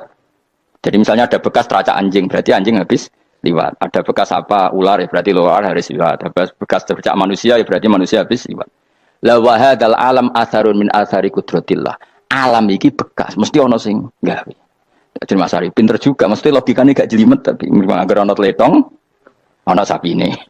Ana teracake wong berarti ana sing bar liwat. Dia ngomong gampang wa asarul aqdam ya dulu alal masir. Nah, terus Imam Asy'ari habis itu ngendikan, ya sudahlah dengan logika apa saja. Meskipun karena zori hadal arabi bagaimana cara berpikir Bedui ini, sementing ada nazar. Apa ada? Ada nazar. Ya nazar apa saja. Misalnya orang ahli matematika mungkin bilang angka dimulai dari 1. 0 itu akal-akalane Khawarizm. Mereka ini kebingungan nulis 10. Tapi tetap angka itu dimulai dari 1. Kalau misalnya 1 untuk mecah kesulitan ya harus dimulai 0,1. Tidak bisa 0 tok. Jadi 0 dulu itu untuk mematahkan kalau jumlah itu tidak sampai 1. Tapi faktanya jumlah itu kan pasti 1 karena dimulai dari wajibil wujud. Khawarizm itu ya pintar matematika. Saya juga punya ilmu hisamnya Khawarizm. Itu kan dia karena kebingungan angka pecah. Misalnya 1 udah sampai 2, mau tidak mau harus ditulis 1,5 misalnya. Paham ya? Lalu kalau sebelum 1 tetap dia harus 0,5. Lalu hakikat 0,5 itu kan bagian dari wujud apa bagian dari Adam? Tetap bagian dari wujud. Jadi 0,5 itu kan khayal kuliah. Tak warai ya. Mungkin saya ada ahli matematika ala wong kampus, tapi saya tahu Kang, ala Islam itu lebih gampang. Misalnya gini. Sesuatu itu kadung kamu putuskan itu satuannya 1. Tentu ketika separuh kamu katakan baru separuh. Tapi sebetulnya ketika satuan itu kamu katakan 10, yang separuh itu sudah 5. Itu kan terserah sing bagi, apa? Terserah sing bagi. Ya iya dong, misalnya 1 juta, 5-nya artinya apa coba? 500 ribu kan. Sekarang kalau 100 ribu, 5-nya jadi berapa? 50. Kalau 1,5 jadi. Nah itu kan terserah satuannya apa? Tapi tetap dari 0,5 itu tetap menunjuk sesuatu yang wujud. Yaitu 5-nya sebetulnya apa? 5 yang separuh tadi. Paham sih kalau maksud? Tetap nggak bisa sesuatu dimulai dari apa? 0. Nah, makanya kata Abdul Hamid Khan kalau dalam mendidik tauhid, itu gampang saja tadi. Alam raya ini kadung maujud, kalau kadung maujud pasti disebabkan oleh sesuatu yang wujud. Karena wujud pencipta harus berstatus prima. Lah prima ini atau premium ini kita sifati wajibil wujud. Atau kamu katakan apalah kausa prima atau musabibul asbab. Nah kelirunya kita dalam berislam itu, kritiknya para ulama, kita ini nyebut Allah dulu baru menceritakan status Allah. Kalau zaman Nabi itu dibalik. Status wajibil wujud itu kita terangkan dulu, baru yang oleh Islam itu namanya Allah. Paham ya? Kan beda, misalnya gini logikanya gini, kamu ketemu orang ateis. Saya ulang lagi, kamu ketemu orang ateis, terus kamu ditanya, lalu alam ini yang menciptakan siapa? Allah Jalla Jalaluh. Mesti kan tanya, man huwa Allah itu siapa? Kalau dulu Islam mengajarkan kayak gitu. Surat pertama turun apa coba? Iqra. Iqra itu gak nyebut kata Allah. Iqra bismi rabbika. Rabbika itu siapa? Alladzi khalaq. Sebutlah nama Tuhan. Yang berhak menyandang Tuhan adalah zat yang pencipta. Itu tidak ada kata Allah. Di surat Mudatsir, surat kedua. Ya ayyuhal mudatsir kum fa'anzir wa rabbaka fakabbir. Bukan Allah fakabbir, wa rabbaka fakabbir. Sehingga cara berpikir gini dibalik. Sebutlah Tuhan kamu. Tuhan itu siapa? Yang berstatus Tuhan adalah zat yang berstatus pencipta. Nah, lalu pencipta ini oleh Islam dinamai Allah. Kalau orang ateis kamu langsung bilang Allah, man huwa Allah. Berarti pertanyaannya Allah itu siapa? Lalu kamu jelaskan Allah adalah pencipta. Allah adalah wajibil wujud. Tentu lebih gampang kamu terangkan. Makanya Al-Quran menerangkan amuhuliku min ghairi syai'in. Maknanya saya di sini maknanya ya Allah. Apa? Allah. Apakah mereka diciptakan tanpa pencipta? Tentu setelah Islam tahu itu namanya siapa? Allah. Paham ya? Kalau balik malih. Jadi sebetulnya Quran itu ngajari kita itu ilmu mantik yang luar biasa. Misalnya ya Yuhanna su'budu siapa? Rabbakumul ladzi khalaqakum walladzina min qablikum. Sembahlah Tuhan. Tuhan itu siapa? Pencipta kamu dan pencipta orang-orang sebelum kamu. Lalu Tuhan ini oleh Islam dinamai Allah. Tapi kalau langsung kamu bilang ke orang ateis atau orang Uni Soviet, Allah itu Tuhan. Allah itu siapa? Sebab itu di beberapa ayat dijelaskan dulu status Allah. Sifatnya Allah, keakhasan Tuhan. Yang dikatakan Tuhan adalah zat pencipta. Kalau tidak pencipta berarti tidak Tuhan. Sekarang Yesus pencipta bumi apa enggak? Enggak, karena dia lahir sudah di bumi. Begitu juga Fir'aun. Fir'aun itu kalah telak sama Nabi Musa gara-gara logika ini. Ketika Nabi Musa ditanya Fir'aun, wa ma rabbul alamin? Lalu Tuhan itu siapa? Kata Musa, rabbus samawati wal ardi. Yang nuhani langit dan bumi. Jadi Fir'aun, enggak. Ma'alim tulakum min ilahin wa irisa. Jalan-jalan kemana-mana yang dikatakan Tuhan oleh masyarakat saya. Nah, kurang ajar Fir'aun. Terus kata Musa, ya Tuhanku yang di langit. Terus manggil Haman Mesir. Ya Haman ibnili sorkhalla ali abluhul asbab samawati fa'attoliya ila ilahi. Musa, Haman, bikinan saya piramida yang tinggi. Aku akan lihat Tuhannya Musa. Ada enggak di sana? Padahal misalnya munggah tenan pangeran ra iso didelok kan repot Nabi Musa. Wah parah ya, nggak piramida nginceng pangeran teprak itu kan. Akhirnya Musa pakai logika. Ya sudah gini saja. Rabbukum wa rabbu abaikumul awwalin. Yang menuhani nenek moyang kamu yang dulu-dulu. Oh itu langsung fabuhita Fir'aun. Fir'aun itu kaget sekaget-kagetnya. Dan para penggawai Fir'aun sadar. Wah kalau Fir'aun yang Tuhan, babanya tanpa Tuhan. Kan Tuhannya balita kan gitu kira-kira. Tuhannya balita. Tuhannya barulah. Itu kan jadi logika yang mematikan. Kalau Fir'aun Tuhan berarti babanya dulu yang wujud itu tanpa Tuhan. Karena Tuhannya barulah. Ini ada Tuhan kok datang terlambat ini kan. Akhirnya para punggawanya Fir'aun iman. Macam gendeng ya, Fir'aun ini gendeng. Itu pentingnya logika Rabbukum wa rabbu abaikumul awwalin. Nah sekarang orang tuh nggak belajar logika. Iman bi Allah orang mantep ning ati, ijek iso digunjang setan, jalukane wis aneh-aneh. Jaluk swarga, jaluk gak mutu cara ngono. Gak mutu. Makanya banyak wali kalau ditanya, kamu masuk surga sama sholat milih mana? Milih sholat. Kenapa milih sholat? Di surga itu demi khadun nafsi saya, poya saya. Tapi kalau saya sholat itu untuk hakku. Saya sebagai hamba, identitas kesejatian saya adalah menghamba. Soal nanti Allah bikin bonus surga silahkan. Maka sebenarnya masuk surga itu ada urutannya. Sebagai orang alim saya urutannya adalah berkampanye sesering-seringnya membuat logika supaya orang mudah ke Allah dan Rasul. Makanya di Quran tuh gak ada orang disuruh masuk surga dulu itu ya Tuhan nafsul mutmainnah irji'i ila rabbiki. Kamu kembali ke Tuhan kamu dulu. Bahwa kamu makhluk yang butuh Tuhan. Fadkhuli fi ibadi. Kamu masuklah berstatus hamba dulu. Kesetatusan Anda sebagai hamba ini matangkan dulu. Bahwa saya ini hamba. Dibuktikan dengan suka sujud, suka ngamal, suka sedekah, suka tawadhu. Saya sebagai orang alim sebenarnya gak suka mulang. Karena takut. Nak kue pinter kok nyanyi aku, nak goblok sawangannya metodeku gagal. Kan dua-duanya ini merugikan saya sebetulnya. Saya ulang lagi ya, nak pinter kayak nyanyi aku. Kan ya mungkin juga, senajan rodok mokal mungkin. Sanggup aja rodok mungkin.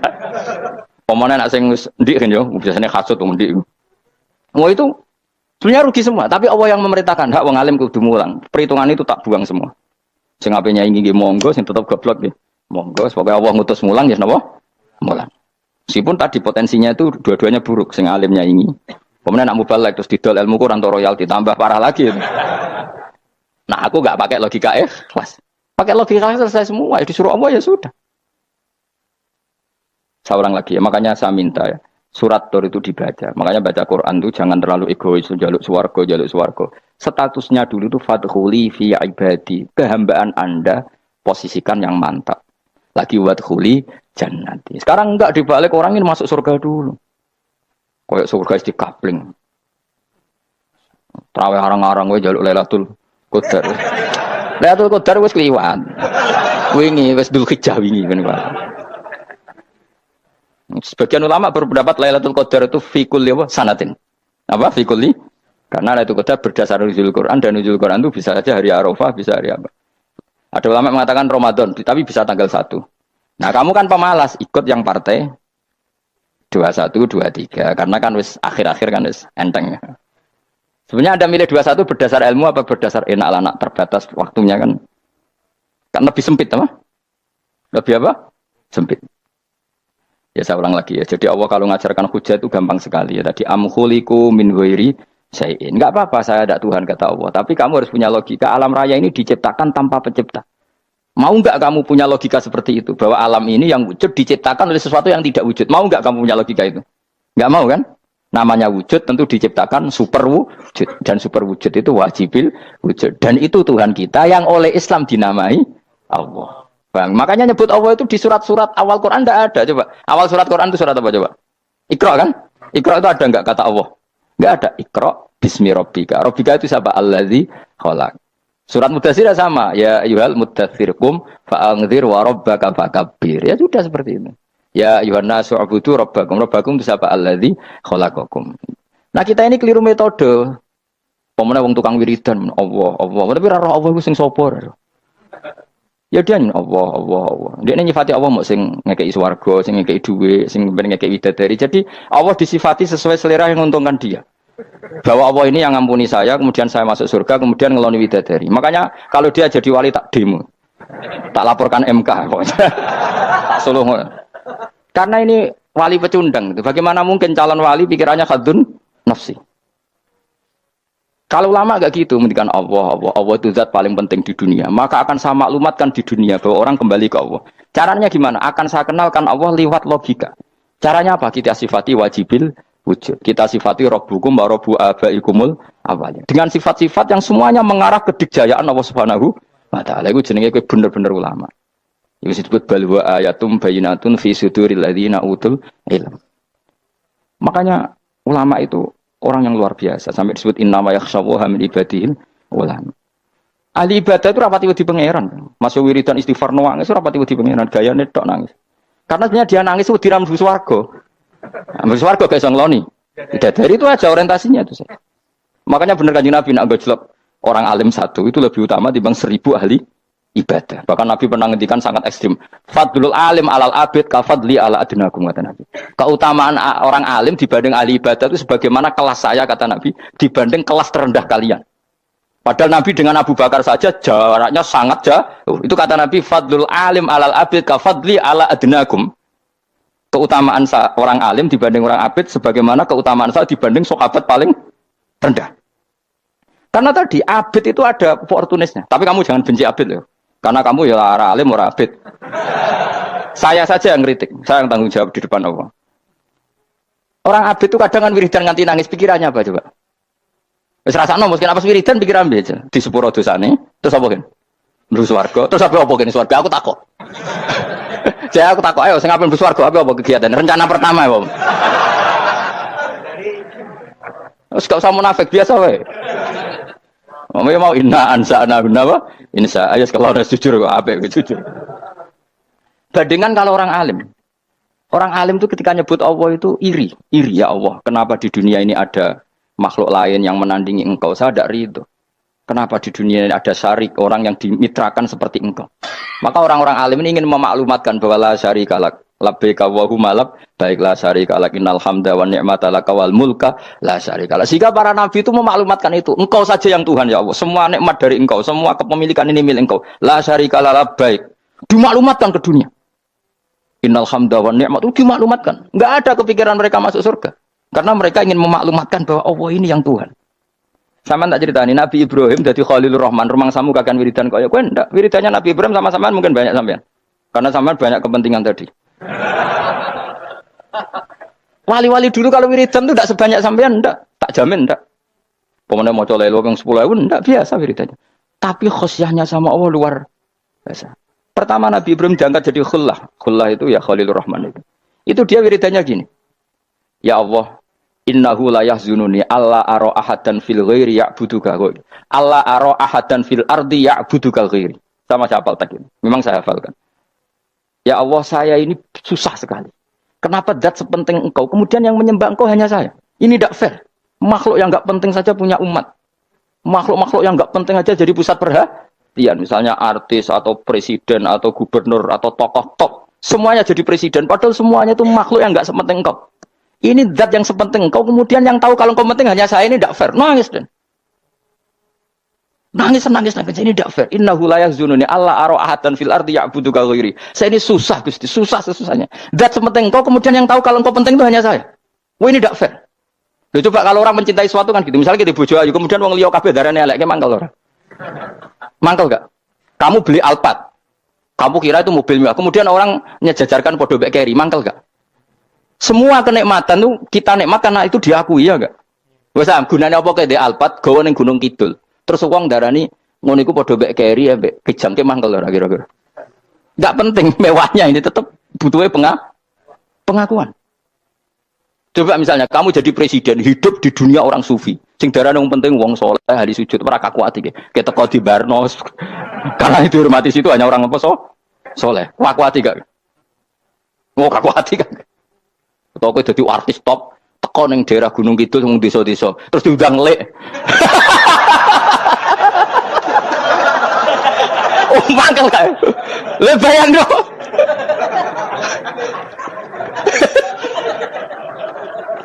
Oh, kamu menteri top, menteri BUMN, barang dolan itu sudah diundang, le. Matus walang le, ngono. Muangkel. Karena orang keren itu butuh pengakuan apa? Wes misalnya di bojo ayu terus wong liya kabeh darane elek mangkel gak?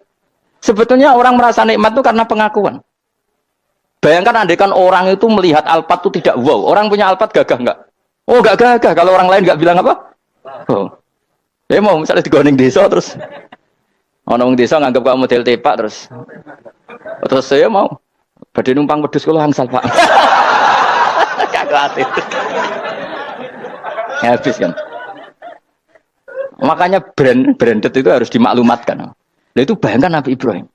Zaman itu ada Raja Namrud yang dipuja-puja, ada orang kaya dipuja-puja. Kemudian engkau yang Tuhan, pemilik langit bumi, enggak ada yang muja-muja engkau. Ini enggak fair ya Allah. Nangis. Orang kok kowe eling pangeran sak jam swarga Gusti. Dasar gak bakat wali. Terus saya itu pernah kangen Nabi Ibrahim itu sampai nangis dan itu saya tidak berdoa. Semua yang terkait Nabi Ibrahim itu saya baca. Mulai surat Quran, tafsir tentang Ibrahim. Dan sampai saya di Kudiro di Tadbir Allah pernah ziarah ke makamnya Nabi Ibrahim. Itu saya hampir gak pernah doa. Saya isek. Ya karena tadi. Ketika Nabi Ibrahim nangis-nangis gitu, ya Allah ini tidak fair. Engkau zat terpenting di alam raya ini, kemudian tidak ada yang menuhankan engkau, tidak ada yang merhatikan sama ini, tidak fair. Susah sekali, karena yang tahu engkau Tuhan itu saya tok. Masyhur itu sama Allah. Karena Ibrahim nangis itu, terus sama Allah diterbangkan ke langit. Itu disebut wakadzalika nuri Ibrahim malakutas sama Allah. Di langit ada jutaan malaikat sujud, jutaan malaikat rukuk, jutaan malaikat baca tasbih. Nabi Ibrahim, oke Gusti kalau gini ya benar, ini baru benar kata-kata. Makanya terus Allah dengan keangkuhannya, karena Allah punya sifat angkuh dan itu sah walahul kibriya, kan sifat angkuh baik untuk Allah tapi tidak baik untuk makhluknya, dan Allah dengan sifatnya walahul kibriya. Kata Allah, kalau nasihati para nabinya, kamu tidak usah susah jika di bumi jarang orang nyembah saya. Innalladzina 'inda rabbika yusabbihuna lahu bil-laili wan nahar wa hum la yasamun. Kamu tenang saja, orang yang di sana di langit-langit itu maksudnya para malaikat itu bertasbih siang dan malam. Wa hum la yasamun, dan mereka tidak berhenti-henti, tidak bosan-bosannya bertasbih. Jadi nabi itu baru terhibur kalau yang diidolakan itu keren. Itu nabi, itu wali kutub, itu wali. Kamu enggak nyebut Allah itu sebenarnya kamu kan enggak ingin kan bangun malam ingat Allah, berhubung utamu akeh. Terus Allah mbok libatno, mbok nyaur kan sebenarnya itu. Kamu ingin jadi bupati, sebenarnya kamu enggak kangen Allah. Kamu ingin jadi bupati, terus Allah mbok jak koalisi kan gitu. Terus malam-malam Allah, ya Allah ini hambamu ya Allah, minta gini. Sebenarnya kamu kangen Allah apa kangen keinginan kamu? Terlalu menyindir banyak orang ya. Maksudnya ini cerita saja. Ya sudah, ini kayaknya kok banyak yang tersindir, tapi ini kan ngaji. Yang ngaji itu harus naik kelas. Ya sudah, tidak usah diteruskin, kok banyak yang tersinggung. Ya sudah, tidak usah diterusin. Assalamualaikum warahmatullahi wabarakatuh.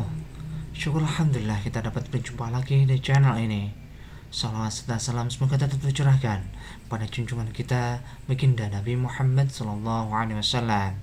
Allahumma sholli ala sayyidina Muhammad wa ala ali sayyidina Muhammad. Harapan dan doa kami semoga Allah Subhanahu wa taala senantiasa memberikan kesehatan, limpahan rezeki, panjang umur serta ampunan untuk kita semua. Amin amin ya rabbal alamin. Sahabat beriman yang dirahmati Allah Subhanahu wa taala, alhamdulillahirabbil alamin. Telah kita simak bersama kajian khutbah Kiai Haji Ahmad Bauddin Nur Salim. Semoga apa yang disampaikan oleh beliau dapat bermanfaat dan barokah untuk kita semua. Amin amin ya rabbal alamin. Wal taufiq wal hidayah wal ridha wal inayah. Wassalamualaikum warahmatullahi wabarakatuh.